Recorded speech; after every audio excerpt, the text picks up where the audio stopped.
Good afternoon, ladies and gentlemen. I welcome Professor K.G. Suresh, Honorable Vice Chancellor, Makhanlal National University of Journalism, Bhopal, and Professor Sanjeev Bhanawat, former Head Center of Mass Communication, University of Rajasthan. The present day world is facing two general problems: information explosion and a population explosion. In today's world, we can say information is power. And hence this emphasis on information and communication medium. And in this direction, we are promoting journalism and mass communication as a subject in our university for children of Malwa region. I expect our speakers today to deliver their views on importance of media and motivate these youngsters to undertake a career in journalism and mass communication.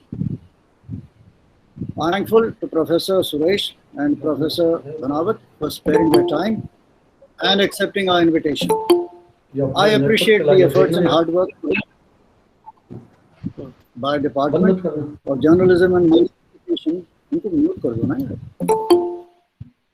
in organizing such a wonderful seminar.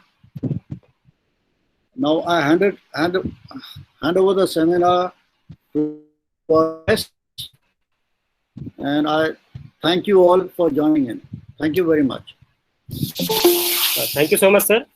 कार्यक्रम की अगली कड़ी में मैं professor Sanjeev भनावत sir को आमंत्रित कर रहा हूं।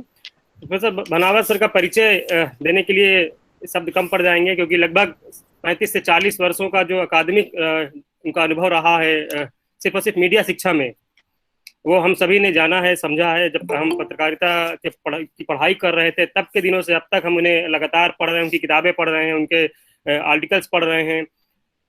हम चाहते हैं कि सर आज हमारे जो बीच में उपस्थित लोग हैं, जो पार्टिसिपेंट्स हैं, उनको इस पूरे वेबिनार में मीडिया लिटरेसी की जरूरत क्यों है और इसमें करियर की क्या संभावनाएं हैं, इस पर अपनी बात रखें। और सर मैं ओवर टू यू प्लीज। चलिए, धन्यवाद मनीष जी, बहुत बहुत। सर्वप्रथम तो मैं मंदसौर विश्वविद्यालय के पत्रकारिता विभाग, वहाँ के श्रद्धेय कुलपति महोदय और विभाग के अध्यक्ष डॉक्टर मनीष जैसल को इस बात के लिए बधाई देना चाहूँगा कि एक बहुत ही महत्वपूर्ण विषय पर उन्होंने आज एक परिसंवाद का आयोजन किया है। क्योंकि जैसा माननीय कुलपति जी ने अपने प्रारंभिक उद्बोधन में कहा कि इस समय हम जनसंख्या विस्फोट के साथ साथ सूचना विस्फोट के युग में जी रहे हैं। और इस परिचर्चा में मेरे साथ माखनलाल चतुर्वेदी, राष्ट्रीय पत्रकारिता एवं संचार विश्वविद्यालय के कुलपति प्रोफेसर के.जी. सुरेश जी का होना एक अतिरिक्त लाभ की स्थिति है। Professor KG. सुरेश जी, जिनका मीडिया में तो लंबा अनुभव रहा, लेकिन पिछले कुछ वर्षों में जिस तरह से आपने मीडिया शिक्षा को एक नया नेतृत्व दिया है, चाहे वो भारतीय जनसंचार संस्थान के महानिदेशक के रूप में और इस समय माखनलाल चतुर्वेदी पत्रकारिता एवं संचार विश्वविद्यालय के कुलपति के रूप में, मुझे लगता है कि जिन चिंताओं पर आज हम यहाँ बात कर रहे हैं उसका बहुत कुछ समाधान पहले ही प्रोफेसर के.जी. सुरेश जी ने अपने इन पाठ्यक्रमों की संरचना में बदलाव के माध्यम से शुरुआत कर दी है, जिसकी चर्चा मैं भी थोड़ी देर बाद और विस्तार से करूंगा। मेरा संकेत उस राष्ट्रीय शिक्षा नीति की ओर है जिसमें जो अपेक्षाएं हमारी आने वाली पीढ़ी के संदर्भ में की गई हैं, उन स्थितियों को के.जी. सुरेश जी ने पहले से ही भांप लिया है, महसूस कर लिया है और उन चीज़ों को कहीं पत्रकारिता शिक्षा के साथ जोड़ने का प्रयास किया है, जिस विषय पर हम बातचीत करने जा रहे हैं। तो मुझे लगता है आज इस विषय पर संवाद के लिए शायद उनसे बेहतर कोई और वक्ता नहीं हो सकता, जिन्होंने इन चिंताओं को बहुत गंभीरता के साथ समझने का एक सार्थक प्रयास किया है। अब मैं मुख्य विषय पर अपनी बात आपसे प्रारंभ करता हूँ। वस्तुतः मीडिया की, यूँ तो हम पौराणिक काल से मीडिया के इतिहास को खोजने की कोशिश करते हैं, लेकिन मैं इतिहास की बात नहीं करूं, मैं उस औपचारिक शुरुआत से यदि बात करता हूं पत्रकारिता की, तो लगभग 250 साल का इतिहास हमारे पास है। और हिंदी पत्रकारिता की लगभग 2 सदी की यात्रा हम अगले 3-4 साल में पूरी करने जा रहे हैं। तो 2 सदी की जो हमारे ये या 2.5 सदी का जो हमारा एक इतिहास है, वो वस्तुतः है मीडिया के उस विभिन्न आयामों की, विभिन्न मोड़ की, विभिन्न परिवर्तनों की एक रोमांचक कहानी है। प्रिंट मीडिया की शुरुआत होती है, फिर सिनेमा आता है, रेडियो आता है, टेलीविजन आता है, फिर सोशल मीडिया आता है। तो प्रिंट मीडिया से डिजिटल मीडिया तक की जो हमारी ये यात्रा है, इसमें मीडिया ने अनेक तरह की चुनौतियों का सामना किया है, अनेक तरह के प्रभावों को से समाज को, समकालीन परिवेश को प्रभावित करने का प्रयास किया है। एक दौर था जब पत्रकारिता ने, क्योंकि जो पत्रकार थे उन्होंने अक्षरों की साधना की है, हमारी जो परंपरा है उसमें अक्षर को ब्रह्म कहा गया है, अक्षर की साधना ब्रह्मा की साधना थी।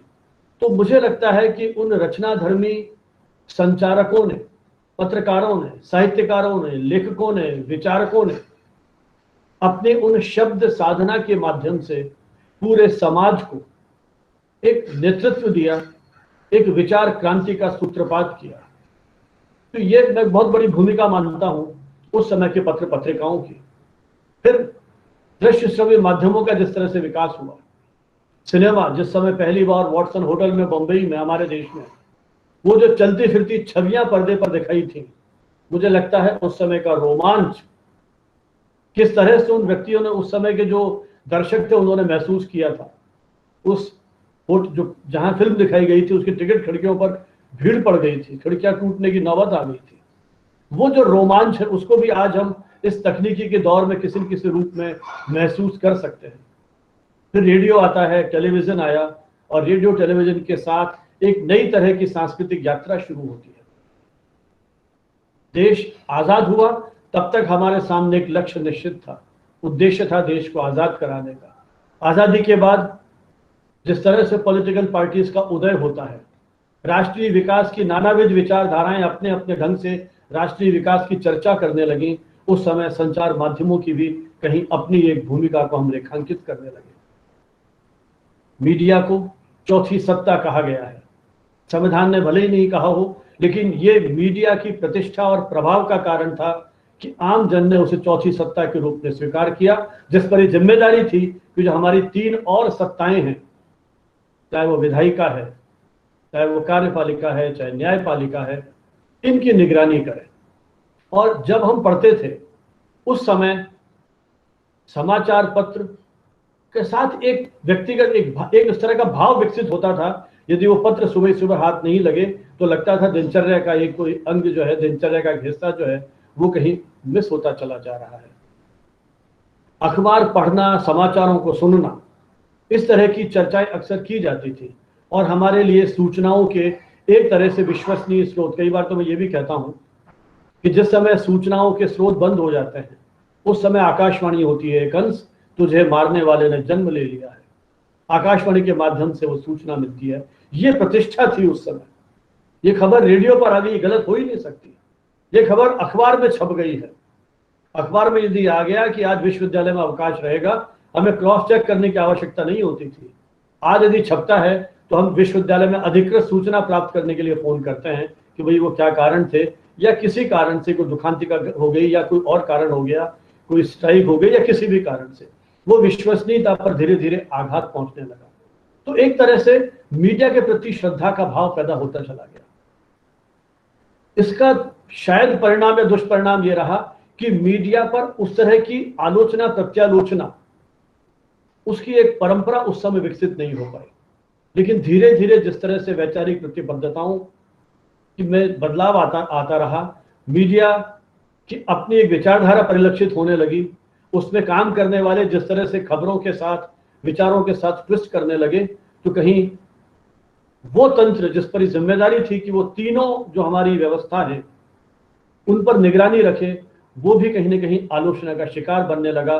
और मुझे लगता है कि सोशल मीडिया या इस तकनीक के विकास ने इस आवश्यकता को और अधिक महत्वपूर्ण बना दिया, क्योंकि जिस तरह से सूचनाएं आने लगी, तकनीक ने यह सब संभव कर दिया कि हम हमारे एक आम आदमी किस तरह से किसी भी सूचना को, किसी भी घटना को तुरंत विश्व भर के अंदर प्रसारित कर सकने के लिए सक्षम है। तकनीक ने उसको सुविधा उपलब्ध करा दी। तो अब ये एक, जिसको आप भ्रामक समाचार कहते हैं, अब इन सूचनाओं के दौर में जो असली समस्या आई कि वह है सही सूचना, विश्वसनीय सूचना और भ्रामक सूचनाएं, इनका अंतर कैसे स्थापित करें। व्यक्ति दिग्भ्रमित होने लगा। जब टेलीविजन हमारे आया था तब भी इस तरह की शोध अनुसंधान शुरू हो गए थे, क्योंकि वो जो बच्चा है वो जब उन चलती फिरती आकृतियों को देख रहा है, हम लोग उस समय लगभग स्कूल की पढ़ाई पूरी करके कॉलेज में प्रवेश ले चुके थे जब टेलीविजन ने हमारे इस दैनिक चर्या को जो है कहीं प्रभावित करने की कोशिश की या हमारे जीवन में कहीं घुसपैठ करने की कोशिश की। मुझे याद है जब हम ग्रेजुएशन के विद्यार्थी थे, उस समय जब टीवी हमारे घर पे नहीं था तो एक इतना पागलपन या एडिक्शन की तरफ हम बढ़ रहे थे कि जब पड़ोसी या हमारे जो टेनेंट्स होते थे, पड़ोस में होते थे, उनके घर का दरवाजा भी ये थोड़ा सा खुला रह जाता था तो उन चलती फिरती आकृतियों को देखने की ललक हमारी बनी रहती थी। बुधवार और शनिवार को जो फिल्में आती थी उनको देखने के लिए आस पड़ोस जिनके यहाँ टीवी होते थे वहां एक तरह से भीड़ लग जाती थी। चित्रहार और ऐसे कुछ कार्यक्रम थे जो उस समय बहुत लोकप्रिय थे। बाद में रामायण महाभारत जैसे धारावाहिक आए। फिर विज्ञापनों का दौर आता है, जब इन माध्यमों विज्ञापनों की शुरुआत हुई तो इन सब का एक समग्र रूप से प्रभाव जो बच्चों पर पड़ने लगा, युवाओं पर पड़ने लगा, उसको लेकर डिबेट शुरू हुई, उसको लेकर शोध अनुसंधान शुरू हुआ। हम लोग एक भ्रम की स्थिति में थे क्योंकि इसके पीछे पूरा का पूरा एक व्यावसायिक तंत्र काम करने लगा। वो विज्ञापन क्या 2 दिन में कोई चमत्कार पैदा कर देगा? क्या उसमें जो दावे किए जा रहे हैं वो सत्य हैं? ये स्थिति अखबारों में भी शुरू हुई। एक दौर था जब अखबारों में ये लिखा जाने लगा कि हमारे समाचार पत्र में प्रकाशित विज्ञापनों की विश्वसनीयता की गारंटी हमारी नहीं है, पाठक स्वयं यह तय कर ले। अखबार पैसा तो ले रहा है लेकिन विश्वसनीयता की गारंटी नहीं दे रहा है। तो मुझे लगता है कि जब ये इस तरह का दौर आने लगा तभी शायद मीडिया लिटरेसी की जो हम बात करते हैं, लिटरेसी का जो शाब्दिक अर्थ है वो साक्षरता से है। एक दौर था जब साक्षरता का अभिप्राय होता था अक्षर ज्ञान से, कि हमें लिखना आता है, पढ़ना आता है तो हम साक्षर हैं। इसकी परिभाषाएं अपने अपने समय संदर्भ के अनुसार बदलती रही, परिवर्तित होती रही। लेकिन जब मीडिया लिटरेसी की बात करते हैं, हमारे एक मित्र हैं जो कुरुक्षेत्र विश्वविद्यालय में पत्रकारिता का अध्यापन कार्य कर रहे हैं और कुछ मेन स्ट्रीम मीडिया के साथ भी उनका 1 दशक का अनुभव रहा। उन्होंने इस पे किताब लिखी है, मीडिया लिटरेसी दूसरी परंपरा, और बहुत विस्तार से उन्होंने उस पूरे वैश्विक परिदृश्य की बात की है।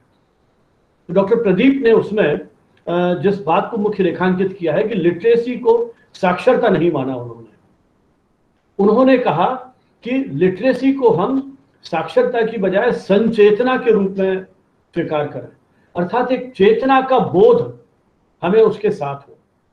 लेकिन मोटे रूप में यदि हम कहें तो मैं एक डिस्कशन के लिए इसको मीडिया साक्षरता के रूप में कहता हूं। तो मीडिया साक्षरता का अभिप्राय ये हुआ कि हम मीडिया पर जो संदेश प्रसारित हो रहे हैं उनको आलोचनात्मक दृष्टि से देख सके, समझ सके, उनका विश्लेषण कर सके। मीडिया साक्षरता का यह अभिप्राय नहीं है कि हम विद्यार्थी को समाचार पत्र प्रकाशित करना सिखा दें।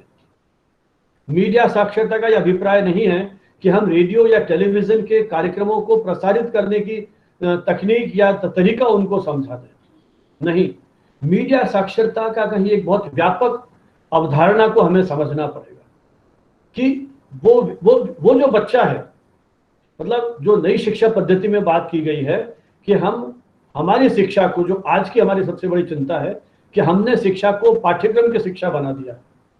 हमारा शिक्षक पाठ्यक्रम का शिक्षक रह गया है, चाहे वो प्राचार्य हैं चाहे कुलपति हैं। उनका मुख्य टारगेट, चिट्ठियां जब हमारे पास आती थी कितना कोर्स हो गया, परीक्षा की तैयारी करनी है, तो हमने शिक्षक को पाठ्यक्रम का शिक्षक बना के रख दिया। लेकिन नई शिक्षा पद्धति जिस बात पर जोर दे रही है वो है कि हम बच्चे की, युवा की उस आलोचनात्मक जो उसकी क्षमता है उसको विकसित कर सके। और ये आलोचनात्मक क्षमता मीडिया साक्षरता के संदर्भ में मुझे लगता है कि बहुत महत्वपूर्ण है, क्योंकि मीडिया पर जो संदेश आ रहे हैं वो मीडिया के संदेश सही तरीके से ट्रांसलेट हो सके। वो संदेश जो कॉइन किया गया है, जो संदेश निर्मित किया गया है, उसका निर्माण करने वाला कौन है, कौन से माध्यम से वो प्रसारित किया जा रहा है, उस माध्यम के नियंत्रक कौन है, वो जो संदेश बनाया गया है उसके पीछे कौन सी ताकतें काम कर रही है, उस संदेश का अंततः उद्देश्य क्या है, बहुत सारे प्रश्न उसके साथ जुड़े हुए हैं। हम कोई भी चीज है वो जिस प्रकार से प्रसारित हो रही है उसको एज इट इज स्वीकार कर ले, नहीं, उसको स्वीकार नहीं करना है, हमें उस पर प्रश्न खड़े करना है। जब तक हम उस बच्चे को, क्योंकि इसके लिए हमको एक ट्रेनिंग मॉड्यूल बनाना पड़ेगा और वो ट्रेनिंग मॉड्यूल स्कूल लेवल से शुरू करना पड़ेगा। ठीक है, एनसीईआरटी जैसी जो एजेंसीज हैं उन्होंने इस दिशा में प्रयास किया है कि स्कूली स्तर पर उनका जो पाठ्यक्रम है उसमें उन्होंने मीडिया लिटरेसी या मीडिया लिटरेसी तो मैं नहीं कहूंगा अभी, मीडिया संबंधी कंपोनेंट्स को जोड़ा है। और हायर एजुकेशन में भी मैं यदि हमारे विश्वविद्यालय की बात करूं जहां मैंने लगभग 36-37 साल तक अध्यापन कार्य किया, वहां कुछ जो दूसरे डिसिप्लिन है जर्नलिज्म के अलावा, वहां कहीं ना कहीं जर्नलिज्म, मीडिया, कम्युनिकेशन, चाहे वो हमारा पब्लिक एडमिनिस्ट्रेशन डिपार्टमेंट है, हिस्ट्री डिपार्टमेंट है, सोशियोलॉजी है, होम साइंस में तो मैंने लगभग 2 दशक तक अध्यापन कार्य भी किया है ना। आपके जो ड्राइंग इन पेंटिंग है, कहीं विज्ञापन पढ़ाया जा रहा है, कहीं जनसंपर्क पढ़ाया जा रहा है, कहीं संचार पढ़ाया जा रहा है, इन डिपार्टमेंट में रिसर्च भी हो रही है। तो कहने का मतलब यह है कि मीडिया के कंपोनेंट्स अलग अलग विषयों में, जिसको हम अंतर अनुशासनीय प्रवृत्ति की बात करते हैं, इंटर डिसिप्लिनरी अप्रोच की बात करते हैं, वो चीजें शुरू हुई है। लेकिन मीडिया लिटरेसी का जो कंपोनेंट है वो बहुत कम विश्वविद्यालयों में है, जबकि इसकी आवश्यकता स्कूल लेवल से ही है। स्कूल का जो बच्चा, छोटा बच्चा जो वो विज्ञापन देख रहा है, हमें कहीं उसको भी इस बात का एहसास कराना पड़ेगा कि ये विज्ञापन की दुनिया उसके उस बाल सुलभ जीवन को कोई लील न ले, उसको कहीं ग्रास नहीं बना ले, अपने शिकार नहीं बना ले उसको। क्योंकि एक बच्चा कितनी तरह का वायलेंस देख चुका होता है टीवी फिल्मों पर और टीवी सीरियल्स पर, नानाविध तरह के आपराधिक कृत्य वो देख चुका होता है, कितनी तरह के विज्ञापन उस पर आते हैं। जैसे जैसे बड़ा होता है तो समाचारों का अनवरत प्रवाह होता है।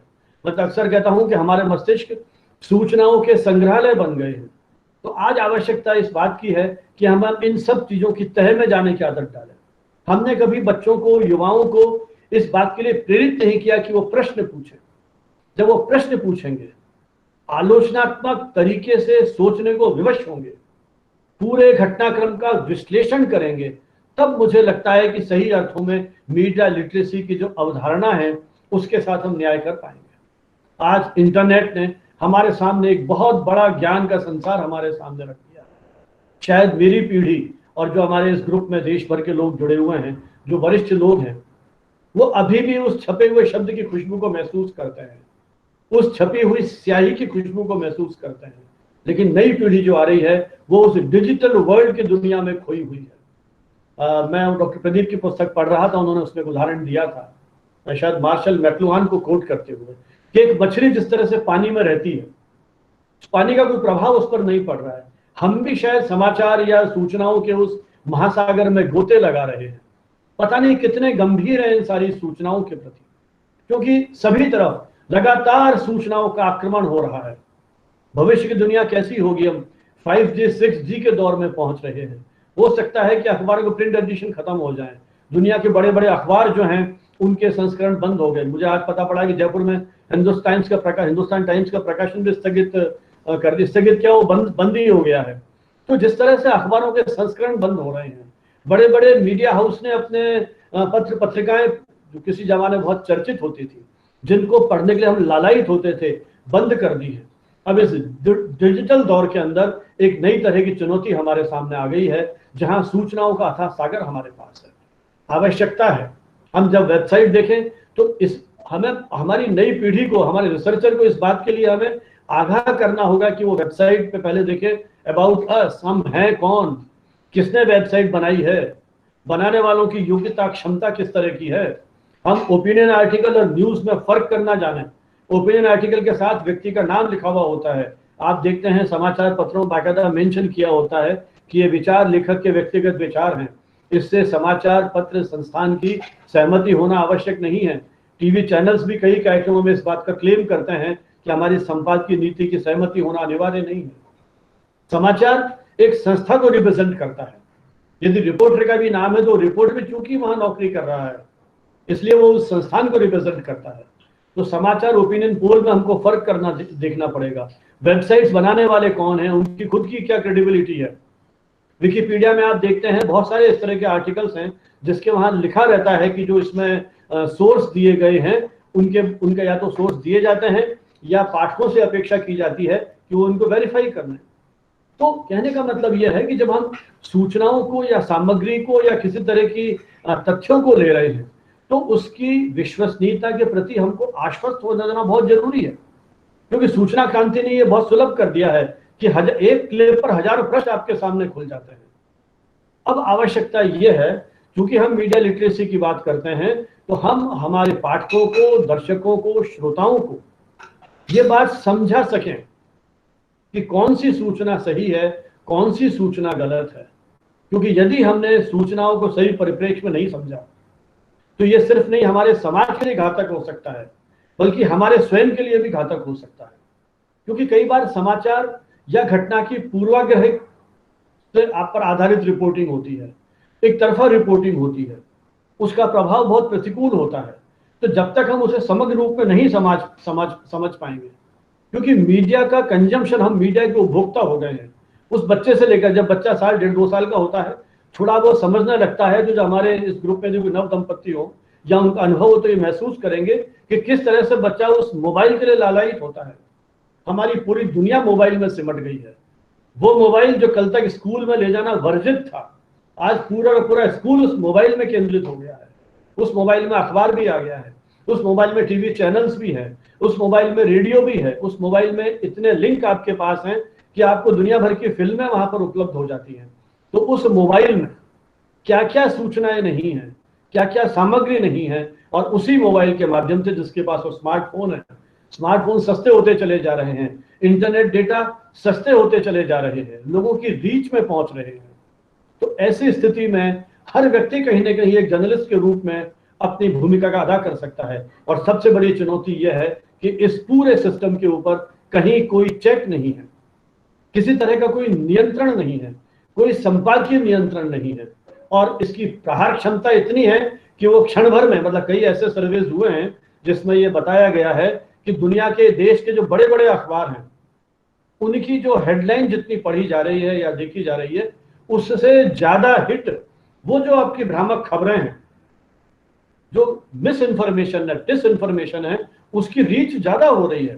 तो आप बढ़ाइए, आप स्वयं कल्पना कीजिए कि कितना बड़ा खतरा हमने मोल ले लिया है।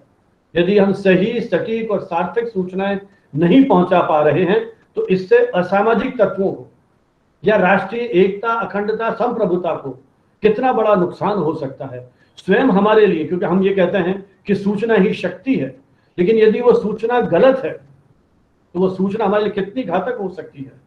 क्योंकि हमारी पूरी जो जिंदगी है वो इन्हीं पे सिमट करके रह गई है। रिजर्वेशन कराना है तो आपको इंटरनेट चाहिए, कहीं आपको कैब बुक करानी है तो इंटरनेट चाहिए, परीक्षा का फॉर्म भरना है तो इंटरनेट। जीवन का कौन सा ऐसा हिस्सा है जो इससे प्रभावित नहीं है? इसलिए ऐसी स्थिति में यह बहुत आवश्यक है।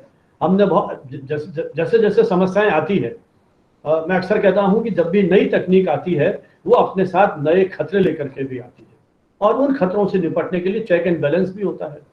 अब जब इस तरह की चुनौतियां हमारे सामने आई तो फैक्ट चेकिंग वेबसाइट्स बनने लगी। हमारे यहाँ प्रेस इंफॉर्मेशन ब्यूरो है भारत सरकार का, उनकी अपनी वेबसाइट है, वहां उन्होंने इस तरह के प्रोविजंस किए हैं। बहुत से हमारे मीडिया हाउसेज हैं, उन्होंने इस तरह के विकल्प दिए हैं। तो हमें अपने आप को नियंत्रित करना होगा, बिना सोचे समझे लाइक करना। हमें अपने आप को नियंत्रित करना होगा, बिना सोचे समझे चीजों को फॉरवर्ड करना। जब तक आप ऐसा न जाने, अभी लोकसभा की जो पूर्व स्पीकर थी उनके निधन के समाचार ट्विटर पे भेज दिए गए। अभी हमारे जयपुर के एक बहुत बड़े डॉक्टर थे, काफी न्यूरोसर्जन, बड़े प्रतिष्ठित न्यूरोसर्जन, डॉक्टर अशोक पानगड़िया, जिनके ब्रदर अरविंद पानगड़िया जी कोलंबा यूनिवर्सिटी में हैं और मोदी जी की जो पहली वाली रिजीम था उसमें उनके इकोनॉमिक एडवाइजर थे।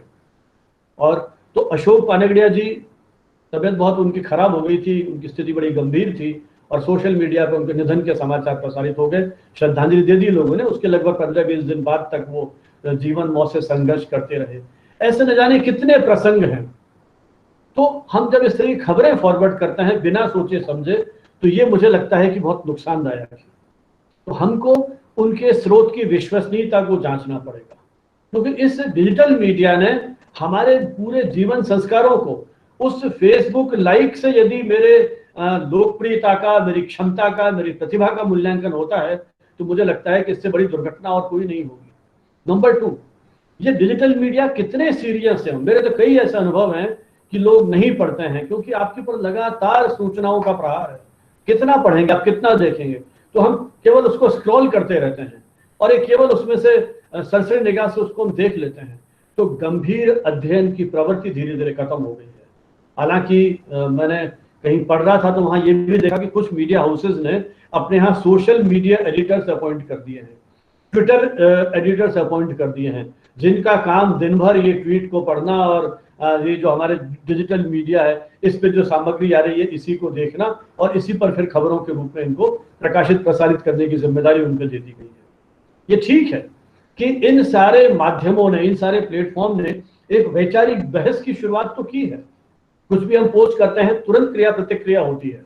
समाचार पत्रों में प्रकाशित आलेखों पर, टीवी पर जो आप सीरियल्स देख रहे हैं, प्रोग्राम्स देख रहे हैं, उन पे रिएक्शन जब ये तकनीक नहीं थी तो 1 दिन 2 दिन या कुछ समय लगता था। आजकल तो आपने इधर पोस्ट किया और तुरंत जानकारी मिल रही है। तो बहुत सारे ऐसे इश्यूज हैं जिन पर हमें उस चिंतन प्रवृत्ति को बढ़ावा देना होगा। पर्यावरण की बात हो सकती है, जेंडर इश्यूज की बात हो सकती है, वायलेंस की बात हो सकती है, तो बहुत सारी चीजें इस तरह की हो सकती है। तो मुझे लगता है कि जो लिटरेसी की परिभाषा पहले थी अक्षर ज्ञान, अब हम अक्षर ज्ञान से आगे बढ़े। हमें उस विजुअल, हमारी बॉडी लैंग्वेज किस तरह की है, किस तरह के चित्र दिखाए जा रहे हैं, किस तरह का प्रेजेंटेशन हो रहा है, मुझे लगता है उसको भी हमें देखना पड़ेगा। वो मीडिया किन स्थितियों में काम कर रहा है इसकी जानकारी भी हमें उन बच्चों को देनी पड़ेगी, उसका प्रशिक्षण भी हमको देना पड़ेगा। तो मीडिया लिटरेसी एक चीज और है। इस पूरी बातचीत में हो सकता है हमारे कुछ मित्रों को ये लगे कि कहीं हम मीडिया पर नियंत्रण करने की कोशिश कर रहे हैं, हम मीडिया के विरोध में एक समानांतर सत्ता को खड़ा कर रहे हैं, शायद हम मीडिया की निंदा कर रहे हैं, शायद हम एक पैरेलल फोर्स को खड़ा कर रहे हैं। नहीं, कहीं इस तरह की बात नहीं है मीडिया लिटरेसी में कि हम मीडिया के विरोध में या मीडिया की निंदा कर रहे हैं। हम सिर्फ यही कर रहे हैं क्योंकि लोकतांत्रिक समाज है, प्रश्न उठाने की आजादी सबको है।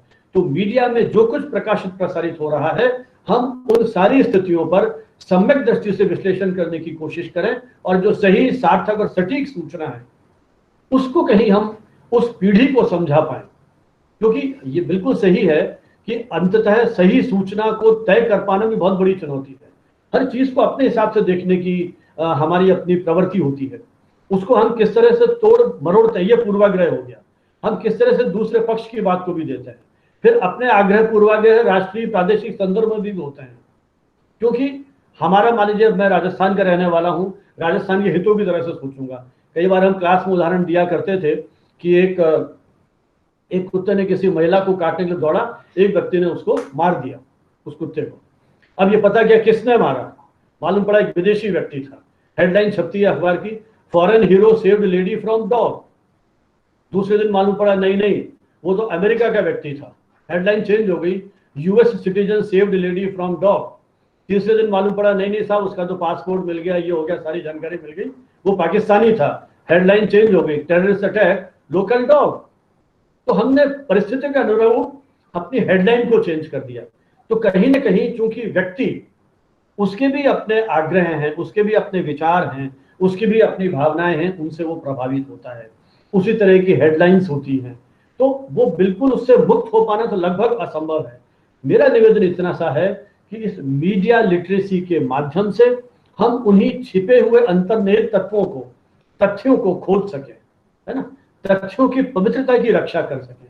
विचार स्वतंत्र हैं, सबको अधिकार है अपने विचारों को रखने का, अपने विचारों को अभिव्यक्त करने का। कई बार जब ये मीडिया संस्थान ये दावा करते हैं कि सही समाचार केवल हम दे रहे हैं, दूसरा तो केवल झूठ परोस रहा है, मुझे लगता है ये भी एक बड़ी चुनौती है कि वो जो दावा करते हैं, हर चैनल दावा कर रहा है इस तरह का, तो कहीं हमको भी इस बात का एनालिसिस करना होगा।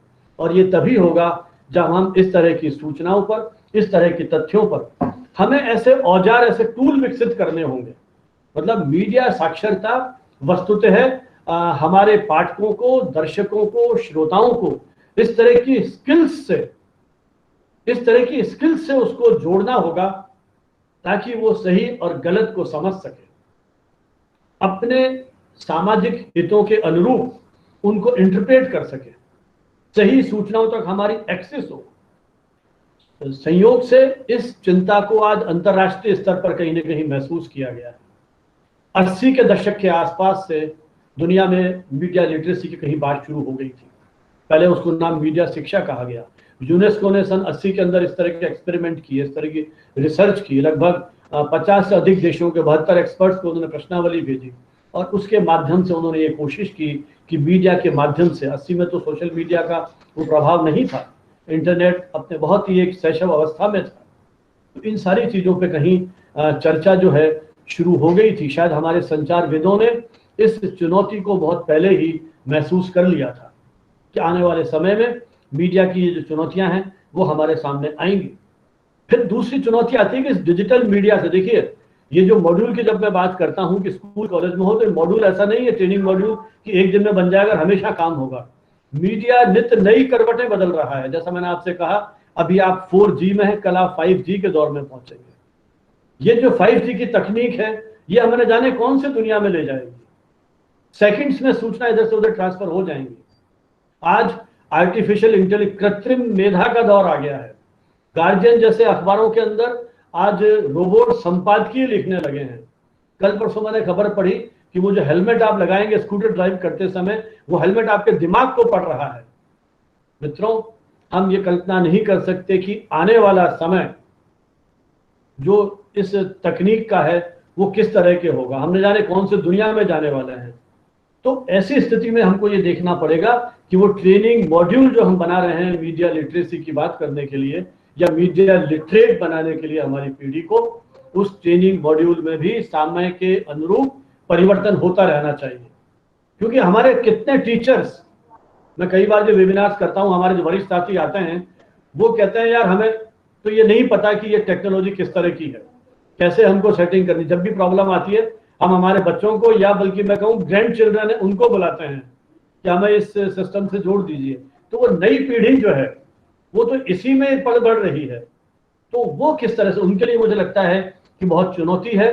तो जो ट्रेनिंग मॉड्यूल्स बने उनमें भी लगातार परिवर्तन होना चाहिए। सूचनाओं के बाढ़ के इन खतरों से हमें आगाह करना होगा। और मुझे लगता है कि भारत सरकार ने जो ये नई शिक्षा नीति प्रस्तावित की है, और इसकी क्रियान्वित का समय है, लेकिन इसमें बार बार, मैंने तो पूरी शिक्षा नीति को वर्बेटम पढ़ा है, उसमें बार बार इस बात पर बल दिया गया है कि शिक्षक पाठ्यक्रम का शिक्षक नहीं रहेगा। हम विद्यार्थियों की उस विश्लेषण क्षमता को, उसकी उस विचार चेतना को, कैसे समस्याओं से समाधान की ओर बढ़ता है, उन चुनौतियों को स्वीकार करता है, उसके लिए तैयार करना है। तो वो यदि पीढ़ी हम तैयार कर सके, और जैसा मैंने शुरू में कहा था कि केजी सुरेश जी का जो विश्वविद्यालय है, माखनलाल चतुर्वेदी विश्वविद्यालय, वो पहला विश्वविद्यालय है जिसने पत्रकारिता के जो पाठ्यक्रम है उनको नई शिक्षा के अनुरूप ढालने का एक प्रयोग किया है। हम उम्मीद करते हैं, उनको शुभकामनाएं देते हैं इस मंच से सार्वजनिक रूप से कि ये जो प्रयत्न किया उन्होंने नई पीढ़ी की उस विश्लेषण क्षमता को विकसित करने का, इन सारे तर्क वितर्क को, प्रश्न पूछने, क्योंकि अक्सर हम पत्रकारिता में तो ये बात करते ही हैं कि हमें प्रश्न पूछने की आदत डालनी चाहिए। तो वो जो तार्किकता की बात करते हैं, जो आलोचनात्मक दृष्टि को विकसित करने की बात करते हैं, क्योंकि इंटरनेट ने सेंसरशिप के नियमों को शिथिल कर दिया है। हम समझ पाए क्या प्रोपेगेंडा है, हम समझ पाए क्या झूठ है, हम समझ पाए कि क्या सच है। बहुत हल्की सी सीमा रेखा है, उस सीमा रेखा या उस बिटवीन द लाइंस में पढ़ने की उस प्रवृत्ति को हम समझ पाए। मुझे लगता है जब ये स्थितियां होंगी, हम उन टीवी एंकर को ही अपनी दुनिया मान लेते हैं, हम उन्हीं को, उन सम्मोहन से इतने प्रभावित हो जाते हैं कि जो वो कह रहे हैं उन्हीं को हम आप्त वाक्य मान लेते हैं। नहीं, किसी भी बात को हम इस तरह से स्वीकार नहीं करेंगे जबकि उसके पीछे की उस पृष्ठभूमि को हम नहीं समझ पाएंगे, उसके उन उद्देश्यों को हम न समझ पाएंगे, उसके नियंत्रक या नियंता कौन है, जब तक उनको नहीं समझ पाएंगे तब तक मुझे लगता है कि मीडिया लिटरेसी का सपना बहुत दूर है। और जो आपका मुख्य विषय है 21वीं सदी में आवश्यकता, इस आवश्यकता से कोई नकार नहीं सकता। मैं बधाई देता हूं मंदसौर विश्वविद्यालय को, जिन्होंने इस आवश्यकता को समय रहते स्वीकार कर लिया। सही समय पर इस बहस को उन्होंने शुरुआत की है, ताकि जो विश्वविद्यालय के जो पाठ्यक्रम हैं, स्कूल के जो पाठ्यक्रम हैं, उनके जो नियंत्रक हैं, उसके जो नियंता हैं, उसको बनाने वाले हैं, वो इस दिशा में सोचें और मीडिया लिटरेसी की दृष्टि से हमारी नई पीढ़ी को तैयार करें, ताकि आने वाले दौर में, इस तकनीकी दौर में, इस सूचनाओं के सतत आक्रमण के बीच में हम अपनी अस्मिता को, अपनी विचार क्षमता को कायम रख सकें। इन्हीं शब्दों के साथ आपने लगभग मुझे आधे घंटे का समय दिया था, वो समय लगभग पूरा हो गया है। कहीं और स्थितियां बनती हैं, विचार आते हैं, तो जब प्रश्नोत्तर का समय यदि होता है तो उसको और बहुत विस्तार से बात करेंगे। मुझे आमंत्रित करने के लिए, मेरे विचारों को धैर्य से सुनने के लिए बहुत बहुत आभार, धन्यवाद। जय हिंद, जय भारत। बहुत धन्यवाद सर। एक ऐसा विषय से सुनना जो इसके लिए परफेक्ट है, मतलब मैं मान सकता हूं कि देश के उन दो ऐसे व्यक्तियों के सामने आज पूरी जो 50 से जो लगभग 100 लोग हमारे बीच हैं,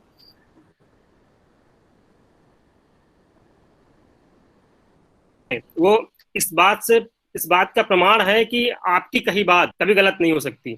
और इसलिए क्योंकि वो आपका अनुभव है, आपके लंबे अकादमिक अनुभव, उसके साथ साथ फिर आपने जो पाठ्यक्रमों में जो लगातार चेंजेस आते रहे हैं। हमने पिछले दिनों मंदसौर विश्वविद्यालय और कम्युनिकेशन टुडे के साथ मिल करके ही एक मीडिया शिक्षा के 100 वर्ष पर एक वेबिनार किया था। लोगों को बड़ा आश्चर्य होता है कि मीडिया शिक्षा को भी 100 वर्ष भारत में हो चुके हैं, क्योंकि हम जैसे युवाओं को भी बहुत कम पता है कि पहला कॉलेज कब खुला था, मास कम्युनिकेशन कहाँ चल रहा था, उस प्रोफेसर को नहीं जानते कि पहला प्रोफेसर कौन था। तो ये हमारे लिए भी समझने का दौर है कि हम जैसे युवा, हम जैसे लोग जो कम्युनिकेशन को पढ़ रहे हैं, पढ़ाने की कोशिश कर रहे हैं अपने छात्रों को, तो अपने इतिहास को जानने की भी जरूरत हमें महसूस होने लगी है। तो मीडिया लिटरेसी की इस समय में जरूरत को लेकर के जो हमने एक खाका तैयार किया था कि आप दोनों के साथ मिलकर के हम ये बात करेंगे अपने पार्टिसिपेंट्स के साथ। पार्टिसिपेंट्स हमारे लगभग 800 850 लोगों ने रजिस्ट्रेशन किया था। मैं बार बार की तरह इस बार भी माफी मांग रहा हूँ कि हम 100 लोगों से ज्यादा लोगों को एंटर नहीं कर सकते हैं। ये हमारी एक टेक्निकलिटी है, मतलब टेक्निकल दिक्कत है, इस वजह से हम माफी मांग रहे हैं। लेकिन इसका जो लाइव प्रसारण है अपने यूट्यूब पर हम आपको प्रोवाइड करा देंगे, यूट्यूब पर अपलोड करके हम आप तक प्रसारित कर देंगे। इसके लिए एकदम धैर्य बनाए रखें। हमारे सामने तो एक बार फिर से सर संजीव सर, आपका बहुत बहुत शुक्रिया, आपने कीमती समय दिया अपना। क्वेश्चन आंसर सेशन में हम आपको फिर से इनवाइट करेंगे। अब मैं माखनलाल चतुर्वेदी राष्ट्रीय पत्रकारिता विश्वविद्यालय भोपाल के माननीय कुलपति महोदय को आमंत्रित कर रहा हूं। सर को सुनने के लिए तो मैंने एक लंबा टाइम दिया है। मैं चाहता था कि माखनलाल में एडमिशन हो जाए बैचलर के दिनों में, लेकिन मैं खुद उसका एक भुक्तभोगी हूं कि मैंने सोचा था कि माखनलाल से बीए बीएससी किया जाएगा या बीकॉम में कोई कोर्स पत्रकारिता में किया जाएगा। लेकिन उन दिनों ये होता था कि जो घर का जो एक व्यक्ति अगर बीए कर रहा है तो तीसरे बच्चे को भी वही करना पड़ता था। तो हमें भी एक सलाह मिली अपने परिवार से कि बीएससी करिए आप, और साइंस में ही करिए, मैथ में ही करिए। तो हमने वो भी बीएससी मैथ और इलेक्ट्रॉनिक्स कर ली। उसके बाद बनना कुछ और था, बन कुछ और गए। फिर चुना, जब हमें पता चलने लगा कि हमें कौन सा कोर्स चुनना है, कौन सा किस फील्ड में हमें जाना है, तो जब हमें बहुत देर हो चुकी थी तब तक, लेकिन आज हमारे पास ऐसे मीडियम्स मौजूद हैं, ऐसी इंफॉर्मेशन हमारे पास आती है। सर आपने बहुत सही बात कही कि हमारा मस्तिष्क सूचनाओं का एक संग्रहालय बन चुका है, और जाहिर सी बात है, लेकिन उस संग्रहालय से कौन सी चीज हमें कब निकालनी है ये हमें तय करना पड़ेगा। नहीं तो फिर हम वही मिस इन्फॉर्मेशन और डिस इन्फॉर्मेशन के चक्कर में फंस जाएंगे, कभी हॉक्स एंड सटायर के चक्कर में फंस जाएंगे, और दिक्कत वो हमारे लिए ही होगी, क्योंकि फेक न्यूज का दौर लगातार बढ़ रहा है। इन्हीं शब्दों के साथ मैं आमंत्रित कर रहा हूं प्रोफेसर केजी सुरेश सर को। सर का परिचय देने की जरूरत नहीं है, सर अपने आप में एक नाम है। सर के नाम से सब परिचित हैं, यहाँ पर लगभग लोग परिचित हैं। जो लोग नहीं जानते हैं उन्हें बता दूं कि सर इससे पहले माखनलाल चतुर्वेदी नेशनल यूनिवर्सिटी से पहले डायरेक्टर रह चुके हैं आईआईएमसी के।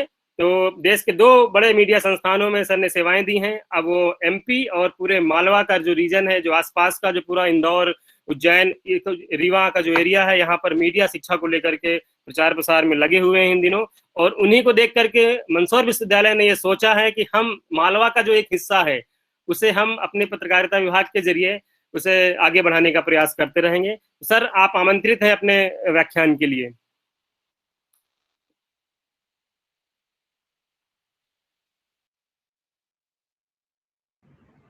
धन्यवाद। आपको मेरी आवाज आ रही है? जी सर आ रही है, थोड़ी सी ब्रेक हो रही थी।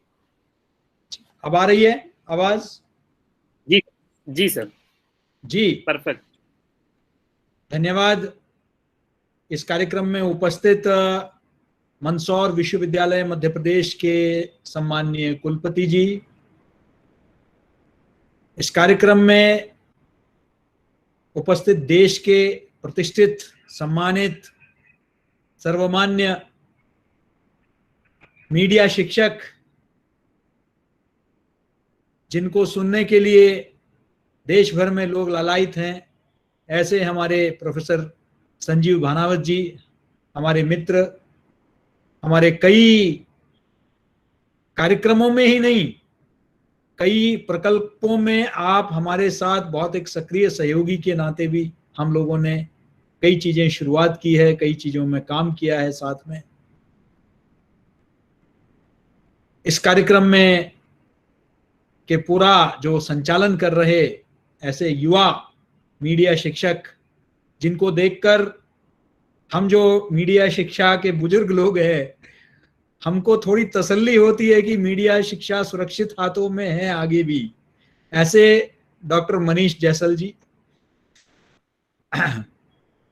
इस कार्यक्रम में उपस्थित सभी विभागाध्यक्ष, संकाय सदस्य और प्रिय विद्यार्थियों, वैसे प्रोफेसर संजीव भानावत जी ने मीडिया के विषय के बारे में अगर अपनी बात रख ली तो उसके बाद ज्यादा गुंजाइश होती नहीं है, क्योंकि वो अपने आप में इतना सारगर्भित होता है कि उसमें कोई अनछुआ पहलू होता नहीं है। लेकिन हाँ, ये जरूर है कि हर व्यक्ति का अपना एक व्यक्तिगत अनुभव होता है, एक पृष्ठभूमि होता है, तो उसमें से कुछ एक पहलू रखने का मैं प्रयास करूंगा। लेकिन मोटा मोटी जो है सारी बातें आ चुकी है।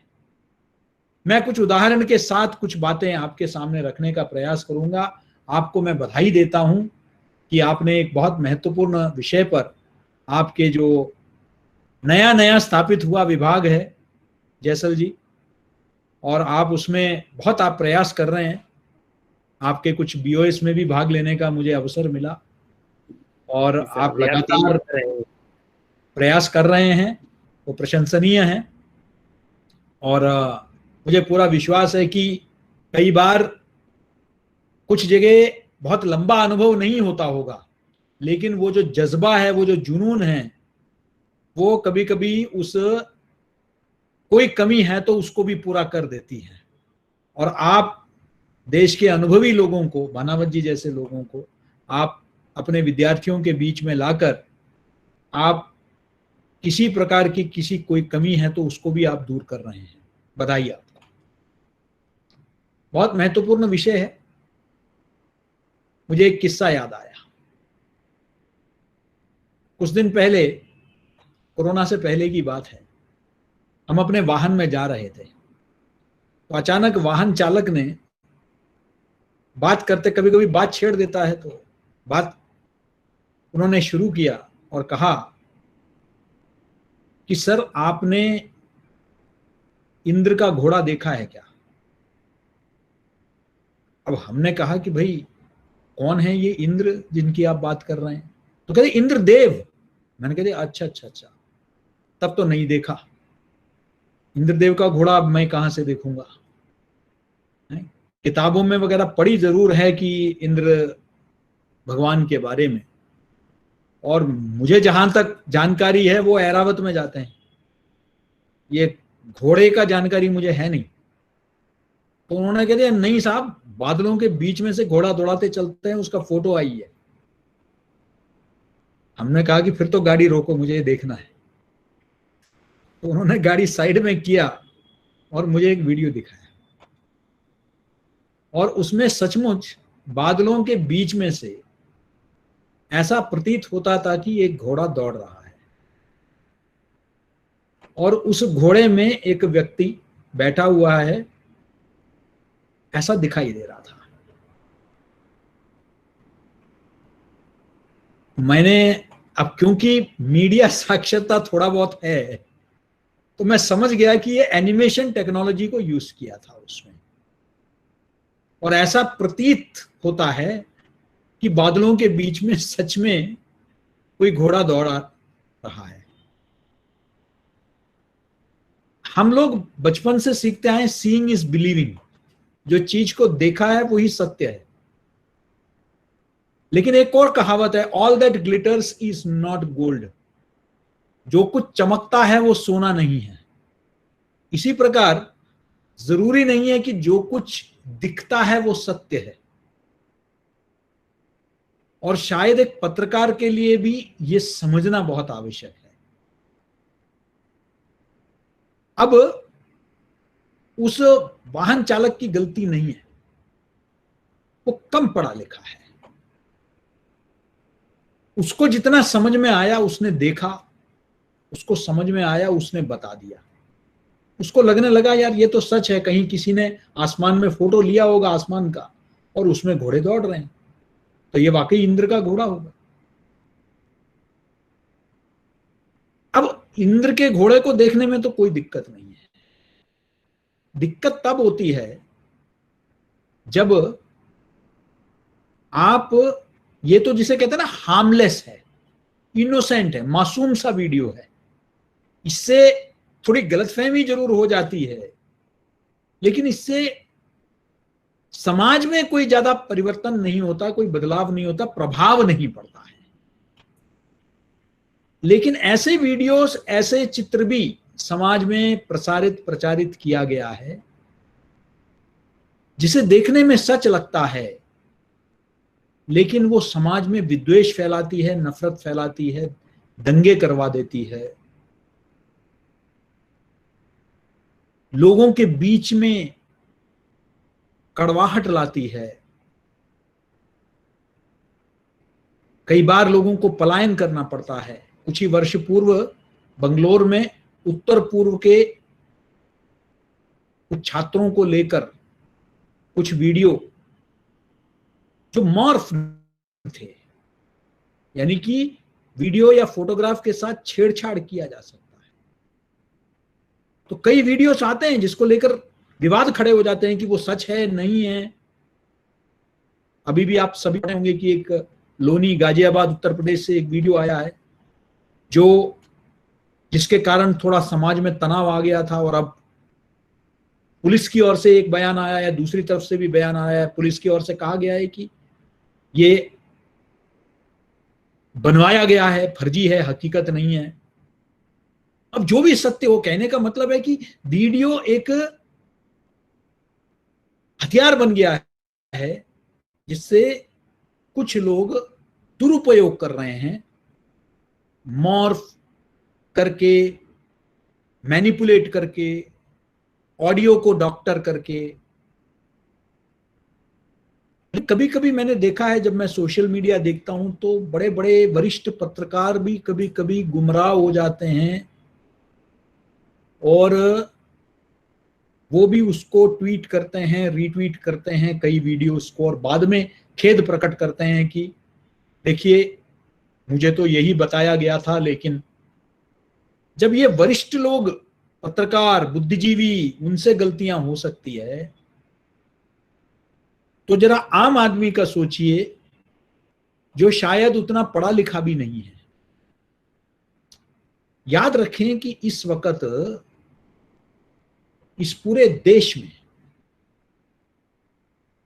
भारत में सबसे ज्यादा वीडियो कंजम्पशन होता है पूरे देश में। पूरे विश्व में जो सबसे ज्यादा वीडियो कंजम्पशन होता है उनमें से एक मुल्क हमारा है, और आज हर व्यक्ति प्रयास करता है कि उसके पास एक स्मार्टफोन हो, चाहे वो रिक्शा चलाने वाला मजदूर हो, गांव का किसान हो, घर में गृहिणी हो, या घरों में जो काम करते हैं वो हो, किसी भी प्रकार के व्यवसाय में हो। हर व्यक्ति की एक आकांक्षा, एस्पिरेशन जिसको कहते हैं, वो है कि मेरे पास एक स्मार्टफोन हो। आज गैजेट भी थोड़े सस्ते हो गए हैं और इंटरनेट भी थोड़ा सस्ता हो गया है, जिसके बाद से लोग ज्यादा इसको इस्तेमाल कर रहे हैं। जो पहले प्रिंट के साथ ये एक सीमा थी कि अगर आप साक्षर नहीं है, पढ़ लिख नहीं सकते, तो आप प्रिंट का उपयोग नहीं कर सकते, अखबार नहीं पढ़ सकते हैं, पत्रिकाएं नहीं पढ़ सकते हैं। लेकिन इलेक्ट्रॉनिक मीडिया के साथ ये है कि आपको जो है टीवी भी खरीदना पड़ेगा, साथ में आपको केबल भी लेना पड़ेगा। अब ये स्मार्टफोन ऐसा चीज है कि जिसमें आपको टेक्स्ट कंटेंट अगर आप नहीं भी देखना चाहते हैं तो वीडियोस इतने हैं कि लोग उसी में अपना काफी समय लगा देते हैं। तो कैसे वीडियोस जा रहे हैं आज और उसका समाज में क्या प्रभाव पड़ रहा है, हमने इस पूरे कोरोना काल में देखा कि किस तरह की गलत सूचनाएं, misinformation, disinformation, fake content. मैं 2-3 उदाहरण आपको देता हूं। एक खबर फैलाई गई कि आप अपने नाक में 2 बूंद नींबू का रस डाल दीजिए तो उससे कोरोना से आपको निजात पाएंगे आप। यानी कि पूरे दुनिया में जो प्रयोगशालाओं में काम हो रहे हैं सब बेकार है। सिर्फ आप 1 रुपए का नींबू लीजिए और उसे अपने नाक में निचोड़ के जो है 2 बूंद डाल दीजिए, आप कोरोना से मुक्त हो जाएंगे। कोई अस्पताल की जरूरत नहीं है, टीकाकरण की जरूरत नहीं है, इस तरह की। और उसको बहुत सर्कुलेट किया गया पूरे समाज में। कुछ लोगों ने जरूर प्रयोग भी किया होगा, अब पता नहीं उसका क्या असर हुआ होगा जब एसिड सीधे दिमाग में जाता है। लेकिन ये जरूर पता चल गया है कि उसका कोई फर्क नहीं पड़ने वाला है कोरोना पर। ये वैज्ञानिक स्तर पर जो है ये तय हो चुका है। और इसको लेकर सरकार को, भारत सरकार को, पीआईबी को, स्वास्थ्य मंत्रालय को एक फेक का स्टैंप लगा के लगाना पड़ा कि देखिए इससे इलाज नहीं होता है। इम्यूनिटी बूस्ट होना एक अलग चीज है, लेकिन इलाज एक अलग चीज है। हम एक ऐसे बीमारी से लड़ रहे हैं जिसका अभी तक स्पष्टता नहीं है कि इसकी शुरुआत कहां से हुई, इसका भविष्य क्या होगा। नए वेरिएंट्स आ रहे हैं इसमें, इसके जो दुष्परिणाम, black fungus, white fungus, green fungus, दुनिया भर की चीजें पता चल रही है हमें। तो हम आज भी उसको समझने का प्रयास कर रहे हैं और यहां लोग इलाज ही देने लग गए हैं। दूसरा, किसी ने एक नोबेल पुरस्कार विजेता के नाम से ये खबर चला दी कि जो भी वैक्सीनेशन, टीकाकरण कराएगा उसके 2 साल के अंदर मृत्यु निश्चित है। अब ये बहुत फैला और उसके कारण भी गलतफहमी समाज में हुई और कई लोग टीकाकरण से, जिसको कहते हैं कि संकोच करने लग गए। वो सिर्फ ग्रामीण इलाकों में नहीं, कम पढ़े लिखे लोगों में नहीं, बहुत पढ़े लिखे संपन्न परिवार के लोग भी जो है टीकाकरण से दूर रहने लग गए। मैं तो अभी कुछ दिन पहले एक वीडियो देख रहा था, वीडियो नहीं, टेलीविजन में न्यूज सुन रहा था, जिसमें बहुत ही देश के जाने पहचाने डॉक्टर शेट्टी, देवी शेट्टी है उनका नाम, हृदय रोग विशेषज्ञ है। उन्होंने कहा कि उनका जो अस्पताल नारायण हृदयालय बंगलोर में है वो बड़े संपन्न इलाके में है, लेकिन उन्होंने कहा कि मेरे यहाँ वैक्सीनेशन का हमने घोषणा की तो मेरे आसपास के इलाके में सब संपन्न लोग रहते हैं, उनमें से बहुत कम प्रतिशत ने आके टीकाकरण कराया। हमने दिल्ली के हमने देखा है कि दिल्ली में दिल्ली एनसीआर में जो ग्रेटर नोएडा के आसपास जो गांव हैं वहां टीकाकरण के शिविर लगे, लेकिन गांव के खुद के लोग वहां जाके उन्होंने जो है टीकाकरण नहीं कराया, बाहर के लोगों ने आके टीकाकरण कराया। टीकाकरण को लेकर एक हेजिटेंसी, और ये पहली बार नहीं हो रहा है। पल्स पोलियो के समय में भी कई बातें फैलाई गई कि टीका के वजह से आप नपुंसक हो जाएंगे, टीका के वजह से आगे चलकर आपको बच्चे नहीं पैदा होंगे, ये सब बातें। और इसके चलते कई लोगों ने अपने बच्चों को पल्स पोलियो नहीं दिलाया और उसका नतीजा ये था कि उनमें से कई बच्चे जो है ताउम्र जिंदगी भर के लिए जो है वो पोलियो से बाधित हुए, आज चल फिर नहीं पा रहे हैं ठीक से, क्योंकि वो उन गलतफहमियों में कई पड़ोसी मुल्कों में, पाकिस्तान जैसे मुल्कों में जो टीकाकरण देने आते थे उनको गोली मार दिया जाता था। ऐसे भी घटनाएं सामने आई कि उनको गोली मार दिया, क्योंकि वो टीकाकरण के कारण समाज में बहुत सारी गलतफहमियां ये फैलाई गई। और ये समझने की आवश्यकता है, ऐसे मैं पता नहीं 50 उदाहरण दे सकता हूं कि किस तरीके से मिस इन्फॉर्मेशन, डिसइंफॉर्मेशन ये हो रहा है। लेकिन अब थोड़ा सा लोगों को भी समझ में आने लगा है, तभी कल जो है इस देश में इतना ज्यादा टीकाकरण हुआ। हमारे अपने मध्य प्रदेश में भी MP vaccination, Madhya Pradesh vaccination महाअभियान जो है आयोजित किया गया था और पूरे देश में एक नया कीर्तिमान 15 लाख टीकाकरण कल हमारे प्रदेश में हुआ। यह अच्छी बात है, लेकिन इसको और आगे ले जाने की जरूरत है। आज भी मैं जब भोपाल शहर में, जब मैं अपने घर से विश्वविद्यालय की ओर आता हूं तो मैं देखता हूं कि कई लोग मास्क पहन नहीं रहे हैं। लोगों को लगता है अच्छा कोरोना तो अब खत्म हो गया। यही गलती हमने पहली बार भी किया था, फिर वो वापिस आया, अब ये तीसरे लहर की बात हो रही है। तो इनमें कई गलतफहमियां इसलिए हो रही है क्योंकि इस तरह के बहुत सारे चीजें हमारे व्हाट्सएप विश्वविद्यालय में प्रचारित प्रसारित हो रहा है। और मीडिया साक्षरता सिर्फ यहां तक सीमित नहीं है। विशेषकर अब कोरोना काल में हम लोग पहले बच्चों को इवन अपने कॉलेज में, विद्यालयों में, महाविद्यालयों में, विश्वविद्यालय में हम क्लास में मोबाइल लाने से मना किया जाता था। लेकिन आज के तारीख में हम लोग तो विद्यार्थियों को कहते हैं कि मोबाइल लो, मोबाइल में ही पढ़ाई होनी चाहिए क्योंकि ऑनलाइन हो गया है। लेकिन इसका एक दुष्परिणाम भी हुआ है और वो ये कि मीडिया का एक्सपोजर बढ़ गया है उन उम्र के बच्चों में भी जो शायद मीडिया पहले मोबाइल का इस्तेमाल नहीं करते थे। अब मोबाइल में तो वो सिर्फ क्लास ही नहीं अटेंड करते हैं। जब मोबाइल और स्मार्टफोन हाथ में है या लैपटॉप खुला हुआ है या डेस्कटॉप खुला हुआ है तो बहुत कुछ और भी देखते हैं, बहुत कुछ और भी दिखाई देता है। उसका नतीजा है कि साइबर क्राइम बहुत बढ़ गए हैं। साइबर क्राइम, साइबर बुलिंग और पोर्नोग्राफी, अश्लीलता, बच्चों को शिकार बनाया जा रहा है।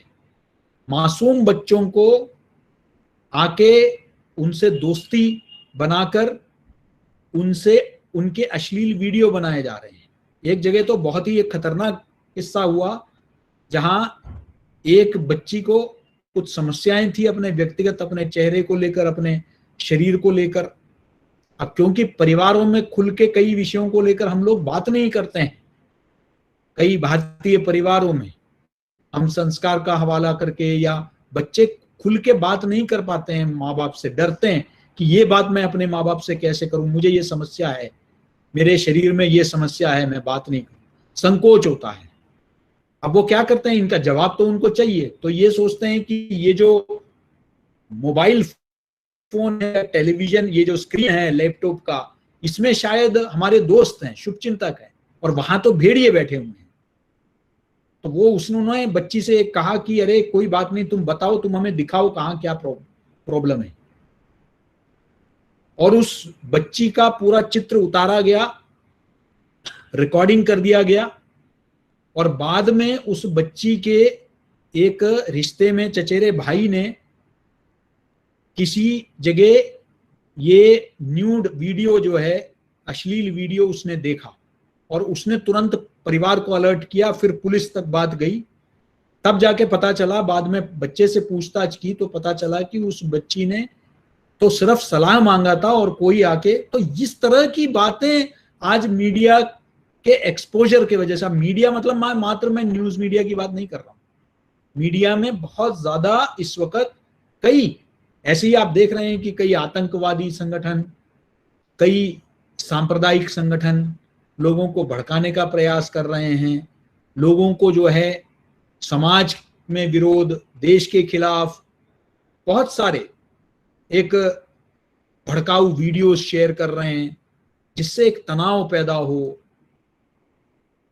और शायद पढ़े लिखे लोग तो फिर भी अपने आप को रोक पाते हैं, लेकिन हमने कई जगह देखा कि किस तरीके से उसके चलते हिंसा कई जगह भड़क जाती है।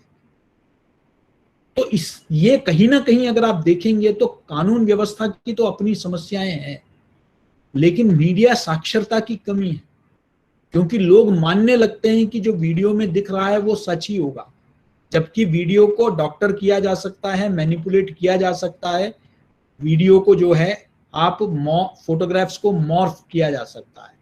तो कोई अफगानिस्तान या इराक का घटना को आपको दिखा सकते हैं कि ये कश्मीर की घटना है या छत्तीसगढ़ की घटना है। इसलिए मीडिया साक्षरता की बहुत आवश्यकता है, जिसके अभाव में समाज में एक तनाव, समाज में अश्लीलता, समाज में आपराधिक तत्वों का वर्चस्वता, ये सब बढ़ सकती है। तो मीडिया को समझना आवश्यक है। ये मीडिया क्या है? देखिए, एक होता है मिस इन्फॉर्मेशन। अब ये मिस इन्फॉर्मेशन होता है यानी कि जहां खबर जो फैलाई गई या प्रसारित हुआ वो सही नहीं है, लेकिन जिसने प्रसारण किया उसको ये मालूम नहीं है, उसने जाने अनजाने किया है, ये उसको नहीं मालूम है कि ये गलत खबर है। अब मसलन एक उदाहरण के तौर पे मैं आपको बताता हूं। अब ये नींबू का ही मैंने आपको बताया। अब आपके चाचा को पता चला या चाची को मिला कि एक व्हाट्सएप में कि भाई नींबू डाल दो, तो आपको उनको पता है कि आपके परिवार में कोई प्रभावित है कोरोना से। उस बेचारी के दिमाग में क्या आएगा या उस आदमी के दिमाग में क्या आएगा? चलो यार, हमारे परिवार में किसी को दिक्कत हो रही है तो थोड़ा फायदा हो जाए उनको, तो चलो उनको फॉरवर्ड कर देते हैं। तो उन्होंने उसको फॉरवर्ड कर दिया आपके पास। तो उनकी नीयत साफ थी, वो चाहते थे कि आप स्वस्थ हो, लेकिन सूचना गलत थी। इसी प्रकार से आपने देखा कि जब ये पूरा पलायन चल रहा था, पहले लॉकडाउन हुआ, तो कई लोग जो हैं वो दिल्ली और यूपी के बॉर्डर में पहुंच गए, क्योंकि ये खबरें फैलाई गई कि यूपी और बिहार और अन्य प्रदेशों के लिए बसें चल रही है। उसका नतीजा था कि हजारों के हिसाब से लोग जैसे तैसे वहां पहुंचे। वहां जाके पता चला कि नहीं भाई, ऐसा कुछ है ही नहीं, कोई गाड़ी वाड़ी है नहीं।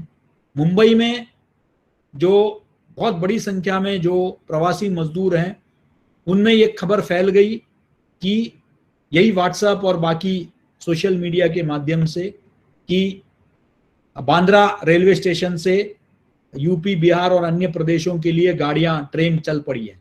लोग पहुंच गए, हजारों की भीड़ लग गई, और उस समय में, कोरोना के समय में, वो सुपर स्प्रेडर हो गया। तो लोगों के बीच में कई चीजें फैल गई।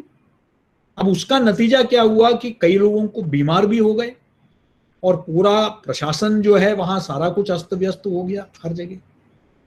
अब इसका समझने की आवश्यकता है कि लोग क्योंकि समझ नहीं पाए, चेक नहीं करते हैं, क्रॉस चेक नहीं करते हैं, वेरीफाई नहीं करते हैं, क्रॉस वेरीफाई नहीं करते हैं।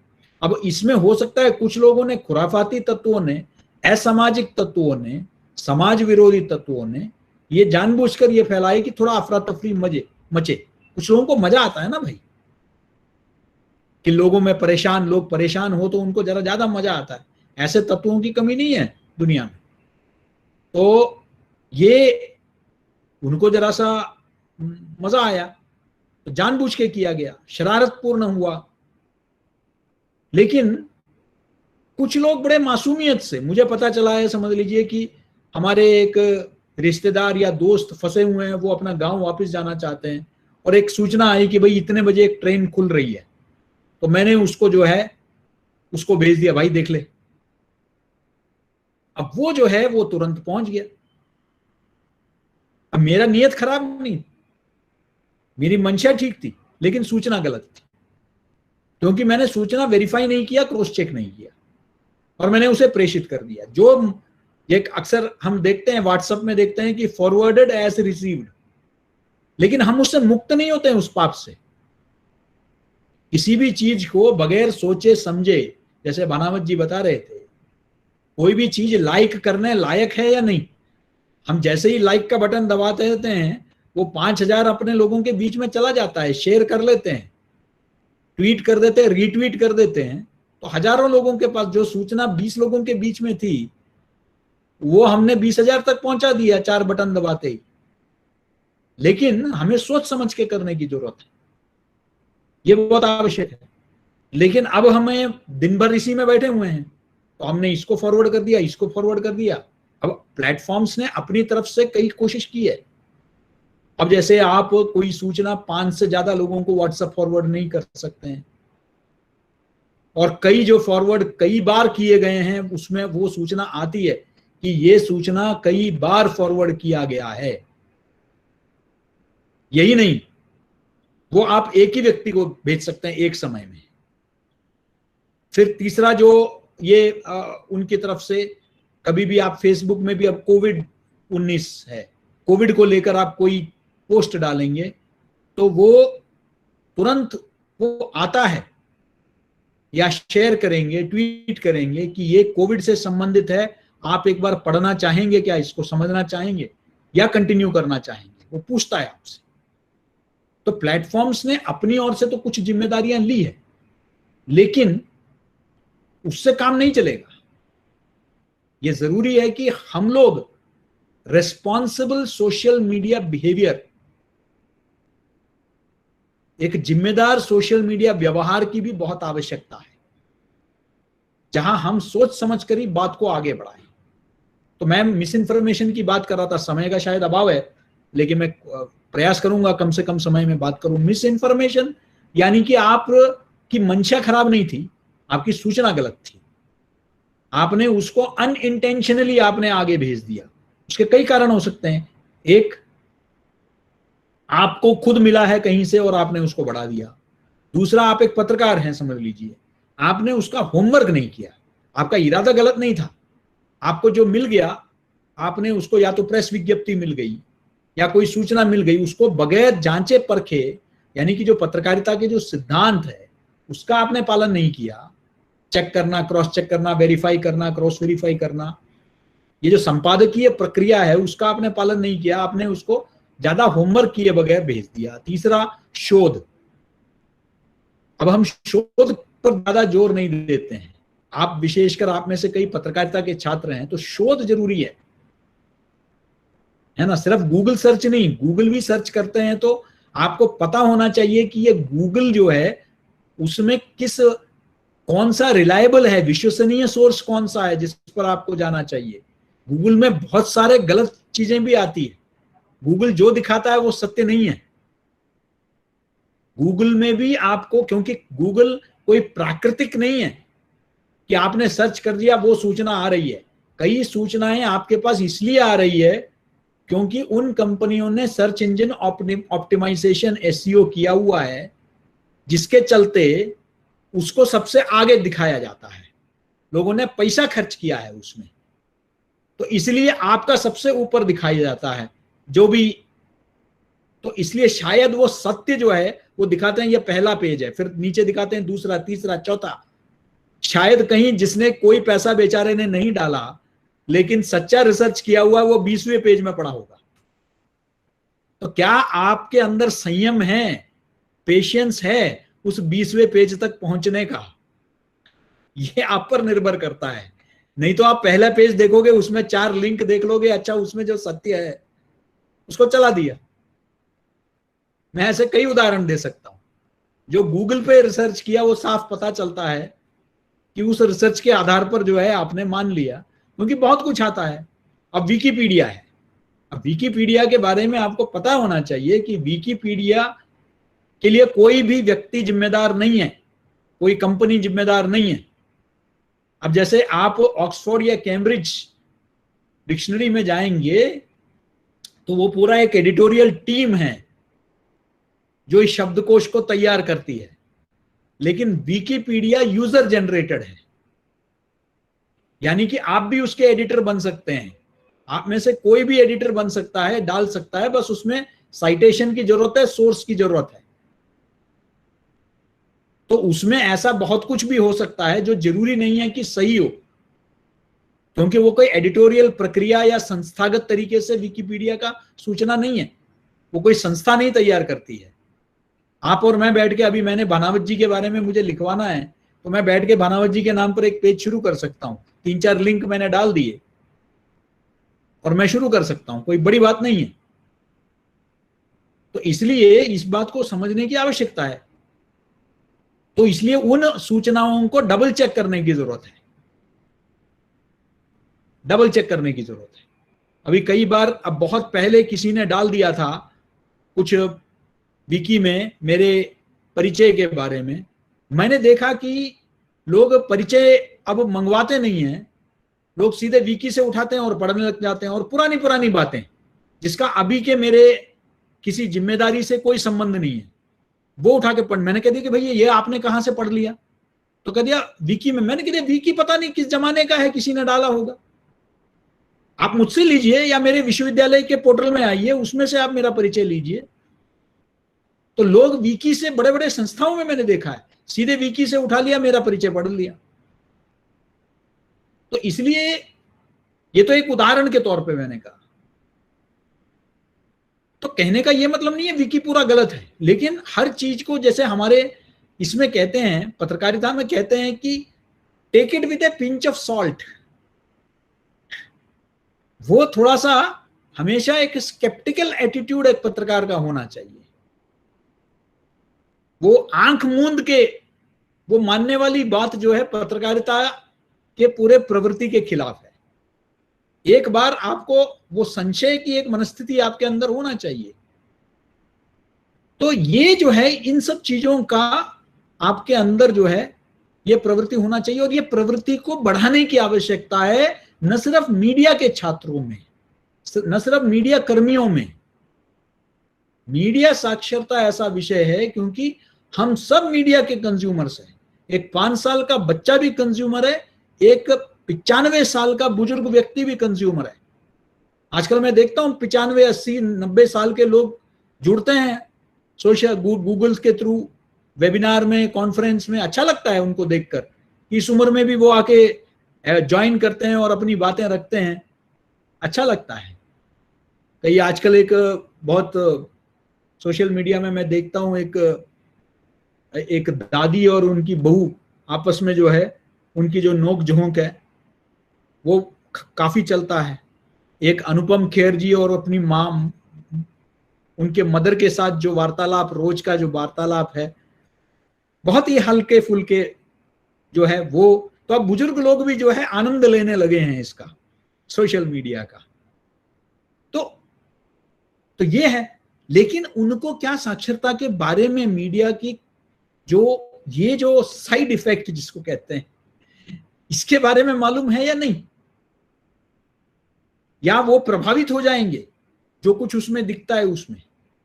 सोशल मीडिया ने लोकतांत्रिकरण किया है मीडिया का, उन माध्यमों का लोकतांत्रिकरण हुआ है, जिसके चलते आज कई ऐसे मुद्दे, वो एक तरह से मैं अगर कहूं कि सोशल मीडिया बेजुबानों की जुबान बन गई है तो कोई अतिशयोक्ति नहीं है। आज साधारण आदमी भी अपनी बात को ज्यादा से ज्यादा लोगों तक पहुंचा सकता है, ये उसकी ताकत भी है। लेकिन कहीं ना कहीं ये भी एक कमी है कि क्योंकि आपने सबके लिए खोल दिया है वो, तो ऐसे तत्व भी उसमें घुसे हैं जिनका इरादा नेक नहीं है। ऐसे नापाक इरादे वाले लोग भी जो है उस मीडियम में घुस गए हैं, जैसे हर मीडियम में घुसते हैं।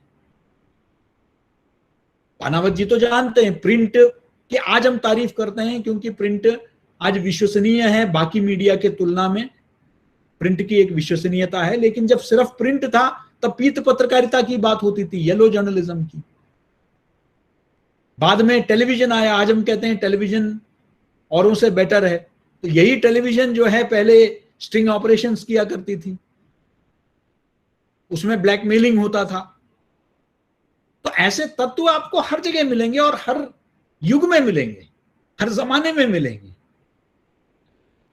लेकिन समाज को उसके बारे में जानकारी होना चाहिए कि ऐसे तत्व भी है। क्योंकि वो दिखता है तो वो जरूरी नहीं है कि वो सही है। तो आपके अंदर एक प्रवृत्ति, मनोवृत्ति तैयार करना है कि एक बार मैं पता कर लूं, एक बार मैं इसके बारे में जांच लूं। ये मीडिया के अंदर, इसलिए मैं लगातार पिछले कुछ वर्षों से मैं एक मांग करता रहा हूं, कभी अगर पता नहीं होगा, नहीं होगा, और बनावत जी जैसे मित्रों ने उसका समर्थन भी किया है। मैं कहता हूं एक राष्ट्रीय मीडिया साक्षरता मिशन, जैसे नेशनल लिटरेसी मिशन है, राष्ट्रीय शिक्षा अभियान, जिसको RSA कहते हैं या NLM कहते हैं, नेशनल लिटरेसी मिशन। उसी तरीके से राष्ट्रीय स्तर पर और प्रादेशिक स्तर पर एक मीडिया शिक्षा अभियान, राष्ट्रीय मीडिया शिक्षा अभियान या मीडिया साक्षरता अभियान। मीडिया शिक्षा तो चलो आपका बीजेएमसी और बीएएमसी हो गया, लेकिन मीडिया साक्षरता अभियान वो बहुत आवश्यक है। जैसे होता है फिल्म एप्रिसिएशन कोर्स, यानी कि फिल्म में जो आपको सामने से दिखता है वही नहीं होता है। फिल्म में फिल्म देखना अलग चीज है, फिल्म को समझना अलग चीज है। एक बार आप फिल्म को समझ गए कि फिल्म में क्या क्या होता है, तो फिल्म का आनंद लेने का एक अलग ही आपको अनुभव प्राप्त होगा। वो फिल्म मेकिंग क्या है, स्क्रिप्ट राइटिंग क्या है, सिनेमेटोग्राफी क्या है। इसी प्रकार मीडिया क्या है, मीडिया में क्या क्या चीजें हैं, मीडिया में क्यों इतने सारे विज्ञापन दिखाते हैं। कई लोग पूछते हैं इतना बोर कर दिया, इतना एडवर्टाइजमेंट आता है। अरे भैया, एडवर्टाइजमेंट तो रोजी रोटी है। जिस दिन एडवर्टाइजमेंट बंद, सारे मीडिया हाउस बंद हो जाएंगे सरकारी को छोड़कर। इसलिए ये बात भी समझने की आवश्यकता है कि मीडिया में विज्ञापन की क्या आवश्यकता है, विज्ञापन ऐसे क्यों होते हैं, ऐसे क्यों नहीं होते हैं। जैसे अभी भानावत जी ने विज्ञापन की बात कही, कुछ कानून, नियम कानून बने हुए हैं, उसको भी समझने की आवश्यकता है। संविधान में ये लोग जो अक्सर हम सुनाई देते हैं आवाजें, अभिव्यक्ति की स्वतंत्रता, अभिव्यक्ति की स्वतंत्रता। ये क्या है स्वतंत्रता अभिव्यक्ति की? क्या कोई कुछ भी बोल सकता है, या कुछ भारतीय संविधान में अनुच्छेद 19(1)(a) के अंतर्गत है? तो ये स्वतंत्रता है या स्वच्छंदता है, फ्रीडम है या लाइसेंस है? कुछ भी कोई भी बोल सकता है क्या? तो ये सब चीजों के बारे में हमें लोगों को साक्षर करने की। इसलिए कई लोग समझते हैं कि जो मर्जी गाली दे दो, जो मर्जी जो है किसी को ट्रोल कर लो, महिलाओं के बारे में कुछ भी टिप्पणी, अभद्र टिप्पणी कर दो, कुछ भी कर दो, क्योंकि हमें तो अभिव्यक्ति की स्वतंत्रता मिली है। ऐसी कोई स्वतंत्रता नहीं है। संविधान ने खुद कहा है कि उसमें रीजनेबल रिस्ट्रिक्शन है। कोई भी स्वतंत्रता एब्सोल्यूट नहीं होता है। इस चीज को समझने की आवश्यकता है। और स्वतंत्रता जो मिली है उसके साथ जिम्मेदारियां भी आती है, दायित्व बोध भी होना जरूरी है। तो इसको जो है हमें समझने की आवश्यकता है। और मीडिया साक्षरता आज की जरूरत है। और मेरा ये मांग है कि हमको स्कूल के पाठ्यक्रम, विद्यालय के पाठ्यक्रम, जो स्कूल करिकुलम है उसी में इसको समावेश करने की जरूरत है। बचपन से ही अगर बच्चे को समझ में आ जाता है मीडिया क्या है, तो वो मीडिया में कभी फेक कंटेंट का, मिस इन्फॉर्मेशन का, डिसइंफॉर्मेशन का कभी शिकार नहीं होगा। वो उसे बेहतर तरीके से समझ पाएगा, जांचेगा, परखेगा, तभी आगे बढ़ाएगा। और एक जिम्मेदार नागरिक तो होगा ही, एक जिम्मेदार पाठक भी होगा, एक जिम्मेदार दर्शक भी होगा, और एक जिम्मेदार श्रोता भी होगा। बहुत सुंदर विषय आज आपने रखा। ये तो एक ऐसा विषय है जिससे मैं बहुत दिल से जुड़ा हुआ हूं, तो इस पे तो मैं घंटों बोल सकता हूं। लेकिन हर कार्यक्रम का एक अनुशासन होता है, और कुछ प्रश्न भी आपके मन में होंगे, और उसको भी जरूर प्रयास करेंगे हम दोनों कि कुछ आपके मन में कोई संशय हो तो उसका निवारण करें। तो आप सब बहुत शांति से आपने इन बातों को सुना, उसके लिए बहुत बहुत धन्यवाद। मनीष जी, आपने मुझे आमंत्रित किया। बाकी आपके छात्र और विद्यार्थी सब मुझसे मेरे सोशल मीडिया प्लेटफॉर्म्स के जरिए, यूट्यूब, इंस्टाग्राम, ट्विटर, कू इत्यादि सभी के जरिए जो है मुझसे जुड़ सकते हैं, और मीडिया के बारे में, मीडिया शिक्षा के बारे में नियमित तौर पर जानकारी ले सकते हैं। धन्यवाद, नमस्कार। बहुत धन्यवाद सर। सही बात है कि मीडिया शिक्षा कार्यक्रम चलाए जाने की जरूरत है इस देश में, और जैसा कि मांग रखी गई है और आप सालों से ये मांग रख रहे हैं कि स्कूल एजुकेशन में भी मीडिया को पढ़ाया जाए, लेकिन ये मांग कब पूरी होगी, कब इस पर सोचेंगे लोग, या अभी इस पर अभी ज्यादा फैसला आना बाकी है। इस पर अभी ज्यादा हम कुछ कह नहीं सकते। कार्यक्रम की अगली कड़ी में प्रतिभागियों के अगर कुछ सवाल हैं तो आप हमसे रख सकते हैं, और एक एक सवाल करें, जिससे कि जो 5-6 पार्टिसिपेंट जो भी हैं यहाँ पर, जो भी बातचीत करना चाहते हैं, अपनी सवाल रखना चाहते हैं, वो रख दें। तो कोई है, अपने आप को अनम्यूट करें और सवाल पूछें। जायसवाल जी, मैं बोलना चाहूंगी, डॉक्टर अंशु गुप्ता। पहले तो मैं सुरेश जी का और संजीव जी का बहुत बहुत धन्यवाद कहूंगी कि उन्होंने इतना अच्छा मतलब हमें मीडिया लिटरेसी के बारे में बताया। मेरा मीडिया से कोई संपर्क तो नहीं है, मैं हेल्थ एडवाइजर हूँ, सोशल पॉलिटिकल एक्टिविस्ट हूँ, लेकिन सर आपने जो चीज बोली कि मीडिया लिटरेसी में आजकल टीआरपी बढ़ाने के लिए लोग बहुत मिसयूज करते हैं, बहुत गलत तरह की इंफॉर्मेशन देते हैं, वीडियोस को वायरल करते हैं। इस चीज को जानना हमारे समाज के लिए, हमारे लोगों के लिए बहुत जरूरी है। दूसरा, मैं अपना ये भी एक मतलब अपना एक एक्सपीरियंस रखना चाहूंगी कि हमारे जो आजकल के नए युवा पीढ़ी है, पत्रकार हैं या मीडिया के इलेक्ट्रॉनिक मीडिया के जो से जुड़े हुए लोग हैं, उनको ये लगता है कि हमें अपना नाम कमाना है, थोड़ा सा आगे बढ़े तो वो कुछ ऐसे संस्थाओं के साथ, कुछ ऐसे ग्रुपों के साथ, संस्था कोई भी गलत नहीं होती, लेकिन उनमें कुछ ऐसे व्यक्ति होते हैं जो अपनी गलत धारणा अपने दिमाग में रख के हमारे देश में या किसी भी तरह की उसमें गंदगी फैलाना चाहते हैं। तो ऐसे लोगों को टारगेट बनाते हैं कि हम आपको आगे आपका नाम करवाएंगे, आपका टीआरपी बढ़वाएंगे, तो उस चीज को प्रोत्साहन करते हैं और उनके थ्रू गलत इंफॉर्मेशन दिलवाते हैं। अब जैसे सुरेश सर ने बोला कोरोना के टाइम पे कि नींबू की बात कही, वो बहुत अच्छी बताई कि नींबू की ड्रॉप डालो और सही। जब अब मैं इसी बात पे मैं कहूंगी कि हमारे ही देश में लोगों ने थालियां बजाई, दीपक जलाए, क्या दीपक और थाली बजाने से हमारा देश में से कोरोना चला जाता? नहीं, बल्कि वो तो और कोरोना बढ़ा रहा है। इसी तरह से लोगों को इस बात की भी जरूरत जानना पड़ेगा मीडिया लिटरेसी के तहत कि देखिए जो भी हम इंफॉर्मेशन देखते हैं, चाहे वो मीडिया पे मेडिकल से रिलेटेड हो, विकिपीडिया पे या किसी के बारे में हो, हमें पहले खुद से क्रॉस चेक करनी चाहिए वो सही है, क्योंकि वो बहुत हानिकारक हो सकता है, बहुत घातक है।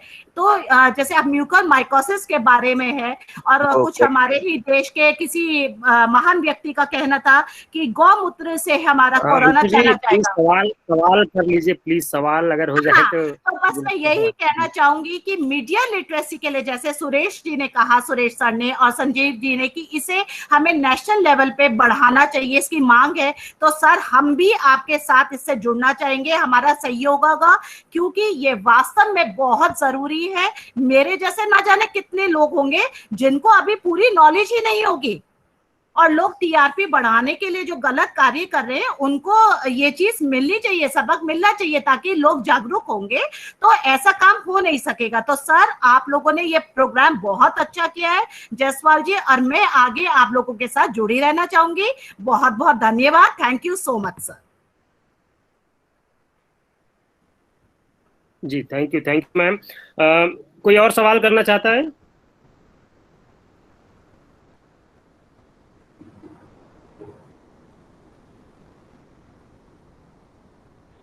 हेलो, मेरा नाम प्रज्ञा है, मैं जम्मू सेंट्रल यूनिवर्सिटी से पीएचडी कर रही हूँ। सबसे पहले हेलो, मेरी आवाज़ आ रही है क्या? जी आ रही है प्रज्ञा, आ रही है। सबसे पहले मैं मनीष सर को बहुत बहुत धन्यवाद देना चाहूँगी कि इतने अच्छे विषय में हमें इतने अच्छे विद्वानों से इस विषय को जानने का मौका मिला, तो दोनों सर को बहुत बहुत धन्यवाद। सर मेरा सवाल ये है कि जैसा संजीव भनावत सर ने बताया कि मीडिया लिटरेसी में हमें एक आलोचक के तरह से देखना चाहिए।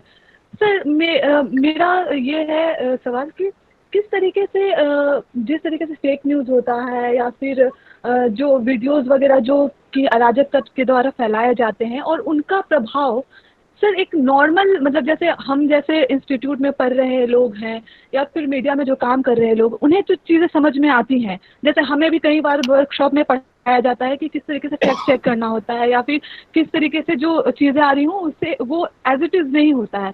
पर सर जो ज़्यादातर उस चीज़ को मतलब उसके जो शिकार होते हैं वो नॉर्मल इंसान होते हैं, जिन्हें मीडिया इंस्टीट्यूट में वो पढ़ नहीं रहे होते हैं, उन्हें कोई लेना देना नहीं होता है। नॉर्मल वो यूट्यूब पे चैनल देखते हैं, उन्हें एक मिनट भी वो दिमाग में खपाना नहीं होता है कि ये क्या चीज़ है, वो बिलीव करते हैं। और वो जो भी उस वो हिंदू का मुद्दा हो तो उन्हें इफेक्ट होता है, वो ज़्यादा ही बहुत सेंसिटिव हो जाते हैं और फिर क्योंकि उन्हें चीज़ें समझ नहीं आती है। तो सर क्या इसके लिए कोई इंस्टीट्यूट, मीडिया इंस्टीट्यूट कुछ काम करेगी या कोई मीडिया चैनल या जो संस्थान है वो काम करेगी? किस तरीके से ये मीडिया लिटरेसी को बढ़ाया जाएगा? क्योंकि हम जैसे स्टूडेंट, स्कॉलर्स, काम कर रहे लोग समझते हैं सर। तो सर यही मेरा सवाल है सर। देखिए प्रज्ञा जी, जो आपने बात कही ये आपकी चिंता बिल्कुल स्वाभाविक है। अभी तो ये मीडिया हाउसेस तक ही सीमित है, या ये कहूँ कि मीडिया इंस्टीट्यूशंस, जैसा आपने कहा कि आपको अपने यूनिवर्सिटी में बताया जा रहा है, इस तरह के गूगल ने कई ट्रेनिंग प्रोग्राम्स चलाए। मैंने आपसे कहा कि पीआईबी की अपनी फैक्ट चेकिंग वेबसाइट्स हैं, कुछ मीडिया हाउसेस ने, कई यूनिवर्सिटीज़ के डिपार्टमेंट्स ने, जो हमारे मित्र लोग हैं, मीडिया एजुकेटर्स हैं, प्रोफेसर्स हैं, उन्होंने भी इस तरह के सिस्टम शुरू किए। अब चुनौती ये है कि जैसा मैंने भी कहा, केजी सुरेश जी ने भी ये बात बार बार कही कि जो बच्चा आ रहा है, 5 साल के बच्चे को भी मीडिया लिटरेसी की ज़रूरत है। मीडिया लिटरेसी का ये मतलब नहीं है कि आपको आर्टिकल कैसे लिखेंगे या रेडियो पे कैसे अपनी टॉक ब्रॉडकास्ट करनी है। जो मैसेज यहाँ से आ रहा है उसे कैसे ट्रांसलेट करना है। तो इसमें एक बात और जोड़ लीजिए कि प्रॉपर पेरेंटिंग की भी आवश्यकता है उस 5 साल के बच्चे को। इसीलिए मैंने कहा कि वो ट्रेनिंग मॉड्यूल्स आपको एज वाइज बनाने पड़ेंगे। जो किड्स हैं वो तो टीवी को नहीं समझ रहा है, लेकिन उसके प्रति लालच कितना हो रहा है। तो अब आप किस तरह से उससे बातचीत करेंगे। आप उस बच्चे को जब देखते हैं कि एकटक वो स्क्रीन की ओर देख रहा है, तो आप उस बच्चे से बात कीजिए, इंटरेक्ट कीजिए, विमर्श कीजिए, ताकि वो उसकी उस मूल भावना को समझ सके। नहीं तो क्या होगा कि जो कुछ वो देख रहा है उसे आप बताइए क्या सच है, क्या काल्पनिक है। अब उसके लिए पेरेंटिंग की जरूरत है कि जो पेरेंट्स हैं वो कैसे उस किड को समझाएंगे। फिर बच्चा थोड़ा बड़ा होता है, स्कूलिंग, उसकी प्राइमरी एजुकेशन पूरी हुई, तब उसकी क्या नीड्स हैं, कैसे उसको चीज़ों को बताएंगे आप। बाल सुलभ सवाल बहुत सारे होते हैं। वो जो नव दंपति हमारे यहाँ होंगे वो समझेंगे इसको कि बच्चों को कैसे उस तरह के प्रश्नों को झेलना पड़ता है और समझाना पड़ता है। तो वहाँ अपना धैर्य मत खोइए। तो जब स्कूली एजुकेशन में टीचर्स को कैसे एजुकेट करेंगे आप, कितने टीचर्स हैं जो इन सारी टेक्नोलॉजी को समझ रहे हैं, उनका ओरिएंटेशन जरूरी है। इसीलिए जब मैंने आपसे ये कहा था कि जो नई एजुकेशन पॉलिसी है उसमें इसी आलोचना का मतलब निंदा से मतलब नहीं है। यहाँ आलोचना का मतलब है सकारात्मक और नकारात्मक दोनों स्थितियों पर हमें ध्यान देना होगा, और इसको एक व्यापक अभियान के रूप में। जब केजी सुरेश जी राष्ट्रीय साक्षरता मिशन की बात करते हैं, मीडिया साक्षरता मिशन की बात, तो उसका भाव यही है कि हमें इस मीडिया लिटरेसी आंदोलन को एक अभियान के रूप में चलाना पड़ेगा, एक समग्र रूप से। क्योंकि केवल सोशल मीडिया ही नहीं है, जैसा अभी सुरेश जी ने कहा कि प्रिंट मीडिया की भी अपनी चुनौतियां हैं, टेलीविजन की अपनी चुनौतियां हैं, रेडियो की अपनी चुनौतियां हैं। जब से ये प्राइवेट प्लेयर्स की एंट्री हुई है उसके साथ नई चुनौतियां भी। मैं ये नहीं कहूँगा कि सारे ही सब दिग्भ्रमित और गलत खबरें दे रहे हैं, लेकिन हो सकता है 100 में से 4 खबरें इस तरह की हों। तो हमें उन सारी चीज़ों को समझना पड़ेगा, व्यापक परिदृश्य में सोचना पड़ेगा और अपने कोर्स करिकुलम में इन चीज़ों को जोड़ना पड़ेगा। चाहे हम किसी भी डिसिप्लिन के विद्यार्थी हैं, चाहे हम साइंस के हैं, चाहे हम आर्ट्स के हैं, कॉमर्स के हैं, ह्यूमैनिटीज़ के हैं, इंजीनियरिंग के हैं, मेडिकल के हैं। हाँ, क्योंकि मीडिया का उपभोक्ता हर व्यक्ति है। 5 साल से लेकर 95 वर्ष तक की बात आई या उस बुजुर्ग की बात आई, जब तक वो सक्रिय है, चीज़ों को समझता है। इसलिए एक व्यापक परिदृश्य में आपको इस आंदोलन की आधार भूमिका तैयार करनी है। और अंशु जी ने जो बात की हेल्थ कम्युनिकेटर के रूप में वो काम कर रही है, वो तो एक बहुत भी चुनौती है। संयोग से केजी सुरेश जी ने तो आईएमसी में रहते हुए हेल्थ कम्युनिकेशन का कोर्स संचालित किया, और मुझे भी मौका मिला यूनिसेफ जैसी एजेंसीज के साथ हेल्थ कम्युनिकेशन की वर्कशॉप अटेंड करने का। हम लोगों ने अपनी यूनिवर्सिटी में करीब 4 साल तक काम किया डेवलपमेंट जर्नलिज्म को लेकर, जिसमें हेल्थ कम्युनिकेशन भी एक पार्ट था। केजी सुरेश जी भी हमारे साथ थे, जैसा उन्होंने जिक्र भी किया था। तो हेल्थ की जो सारी खबरें हैं, कोरोना काल में तो एक बहुत बड़ा इशू है कि जो अखबार रिपोर्ट कर रहा है वो पूरी मेथोडोलॉजी तो बताए कि जो रिसर्च की है, यदि कोरोना वायरस हवा में है तो आपने कहाँ से वो सैंपल लिया था। वो हॉस्पिटल से सैंपल लिए, हॉस्पिटल से 1 किलोमीटर आगे जाके भी सैंपल लिया आपने। वो आर्टिकल कौन से जर्नल में छपा है, कितना सैंपल लिया गया, जर्नल पीयर रिव्यूड है या नहीं है, बहुत सारे मुद्दे जुड़े हुए हैं। तो जब तक ये सारी जानकारी आम पाठक को, दर्शक को, श्रोता को नहीं मिलेगी, तो मुझे लगता है उसको बहुत बड़ी उसके सामने संकट है सही और गलत की पहचान करने का। और गलत सूचना के उसमें वो चक्कर में पड़ गया, वो अपने स्वास्थ्य के साथ खिलवाड़ करेगा, परिवार के स्वास्थ्य को बिगाड़ेगा और प्रकारांतर से समाज, प्रदेश और देश और वैश्विक संदर्भ में भी कहीं ना कहीं वो हानिप्रद होगा। तो ये बहुत ही संवेदनशील मामले हैं और इन पर बहुत सोच समझकर एक्सपर्ट्स की टीम को बिठाकर मुझे लगता है कि अपनी तैयारी करनी पड़ी होगी। ये एक बहुत बड़ी लड़ाई है आने वाले दौर में। जब जितनी तेजी से ये टेक्नोलॉजी बढ़ रही है उतनी ही तेजी से हमें इसका सामना करना पड़ेगा। यही कहना था मुझे। जी राकेश वर्मा जी, आप अपना सवाल करिए। जी सर, थैंक यू। पहले तो नमस्कार संजीव जी और सुरेश जी को, बहुत अच्छे हमें जानकारियां उपलब्ध करवाई आप लोगों ने।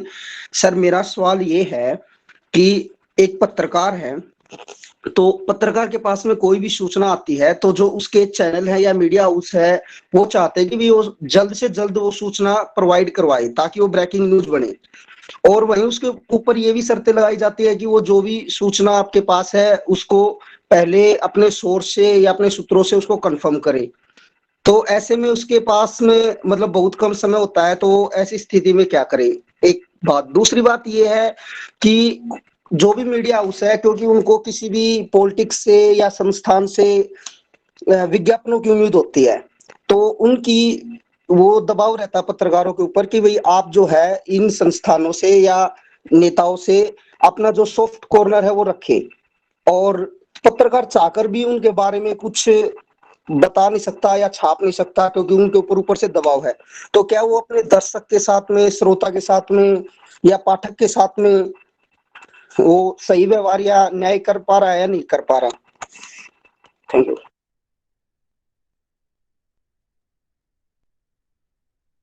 सवाल किनसे है? मेरे ख्याल सुरेश जी आप दीजिए जवाब। पत्रकार का सवाल पूछा है, आपने खुद ने मीडिया हाउस को इतनी निकटता से देखा है, तो मुझे लगता है कि आप जवाब दें। नहीं, पहला सवाल था आपका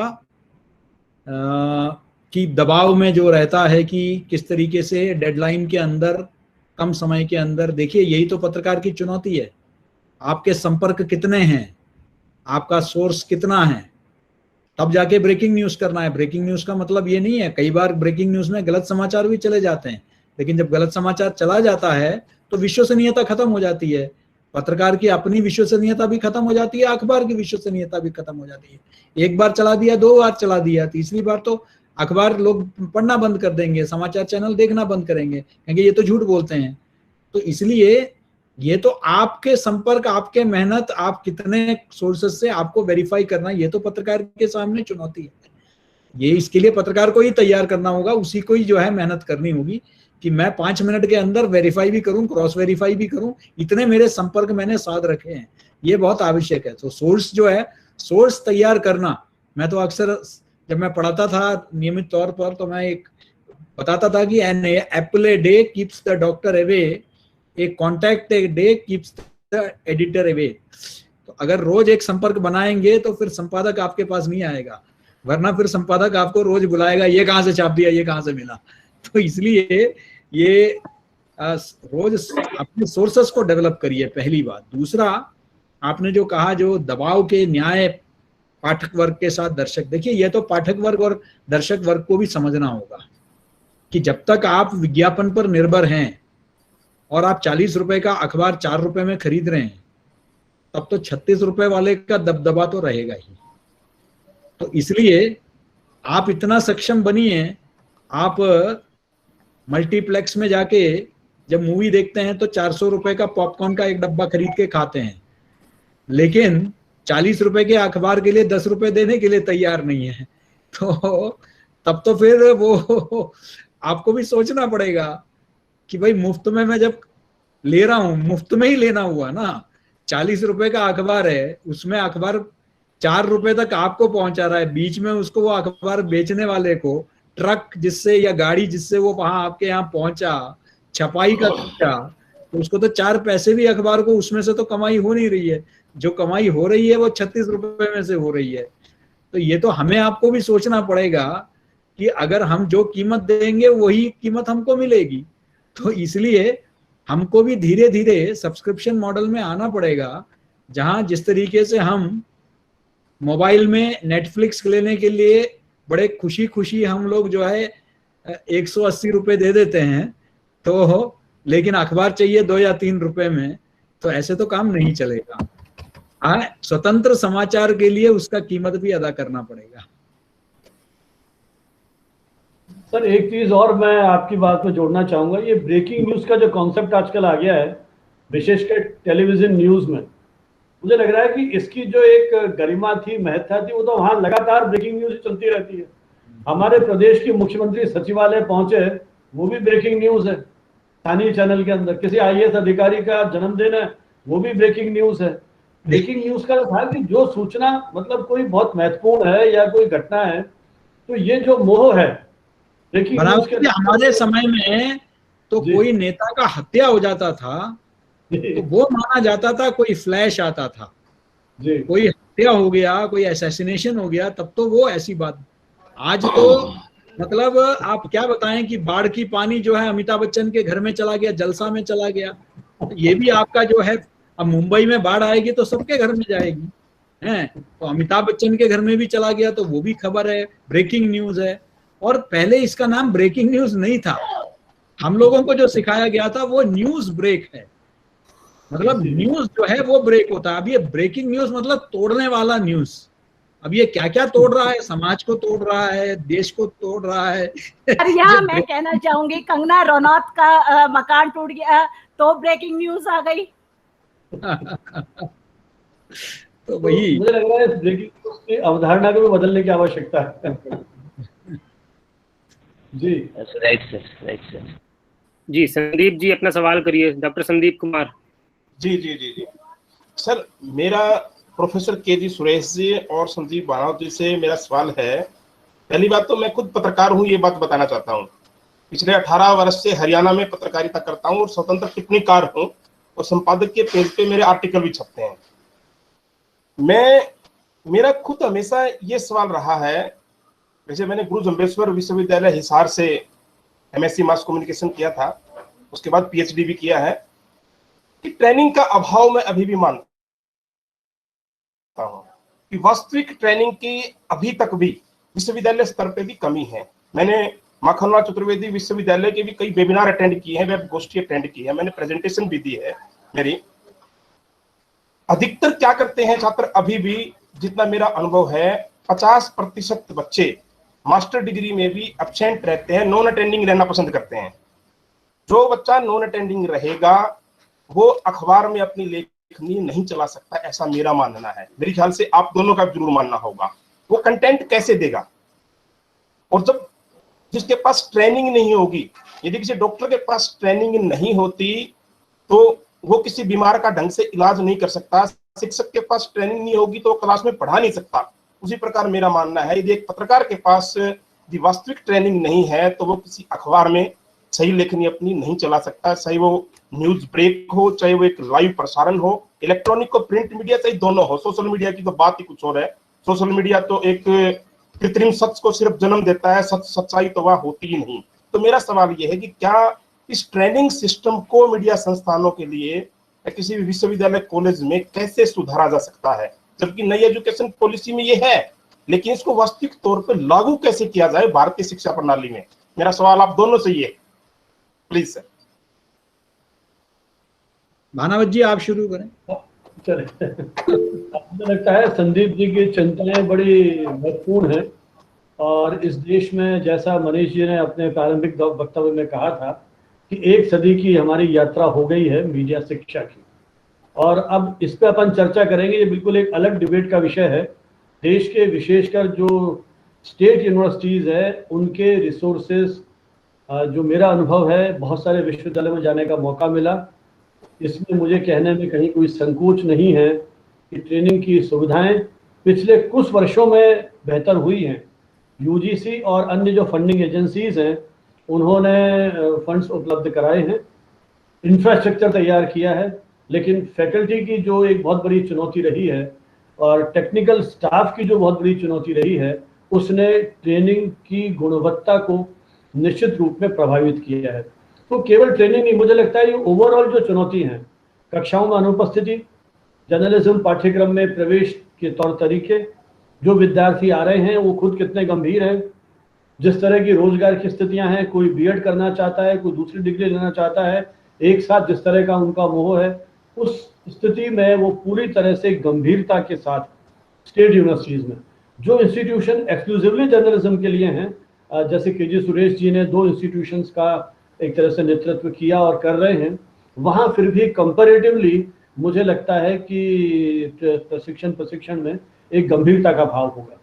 जितने विद्यार्थी हैं उनमें से कितने विद्यार्थी न्याय कर पाते हैं, उनका खुद का बैकग्राउंड किस तरह का है, वो कितना पढ़ते हैं, उनका अभिव्यक्ति क्षमता कितनी है, उनका न्यूज सेंस कितना है, बहुत सारी चीजें हैं जो उनके ओवरऑल जर्नलिस्टिक पर्सनैलिटी को डेवलप करने में महत्व रखती हैं।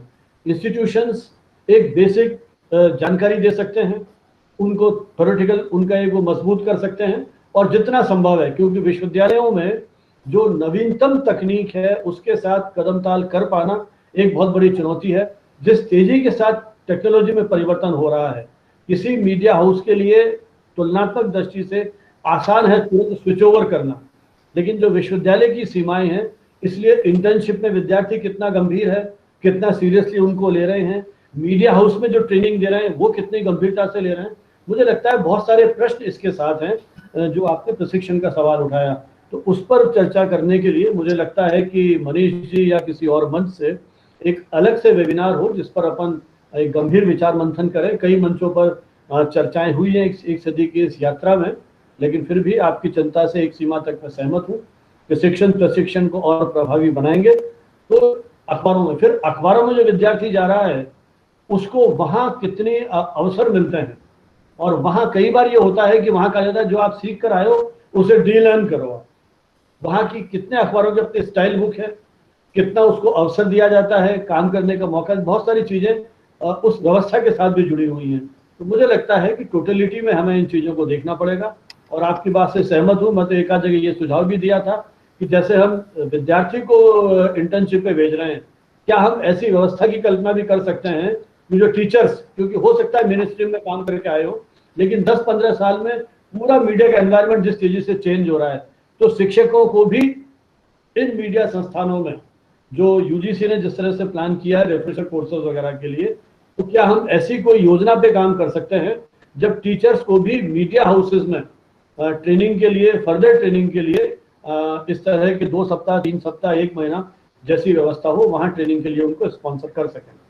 तो बजाय एक दूसरे पर उंगली उठाने के, क्योंकि हम चाहते हैं कि समाज को बेहतर पत्रकार मिल सकें, मीडिया संस्थान और मीडिया इंस्टीट्यूशंस, एकेडमिक इंस्टीट्यूशंस, इन दोनों को आपस में मिलकर के इस दिशा में मीडिया शिक्षा को बेहतर बनाने की दिशा में काम करना होगा, ऐसा मेरा मानना है। जी सर। जी sir. Professor KG Suresh ji, please sir. Sandeep ji, वैसे तो बनावत जी ने बहुत विस्तृत इसका जवाब दे दिया है। मेरा कम से कम इसमें सिर्फ इतना ही जोड़ना है।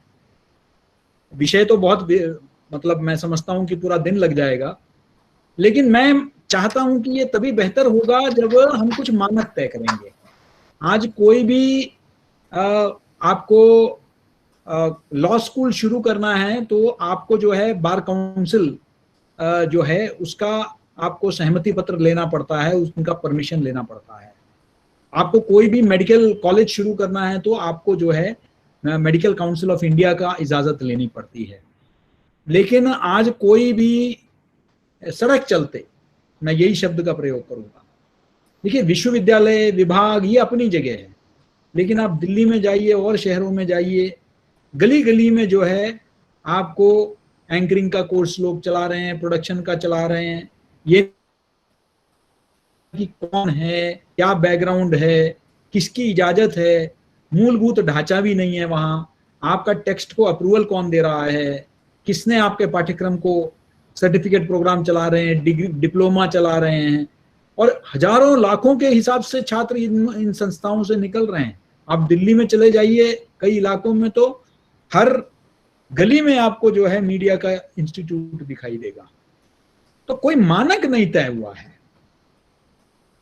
ये मीडिया शिक्षा का सबसे बड़ा अभाव है, जिसको कहते हैं स्टैंडर्डाइजेशन, कि कम से कम ये सहूलियत तो कम से कम हर जहां भी पत्रकारिता सिखाई जाती है वहां ये सुनिश्चित करना है, तभी आपको परमिशन मिलेगा कोर्स चलाने का।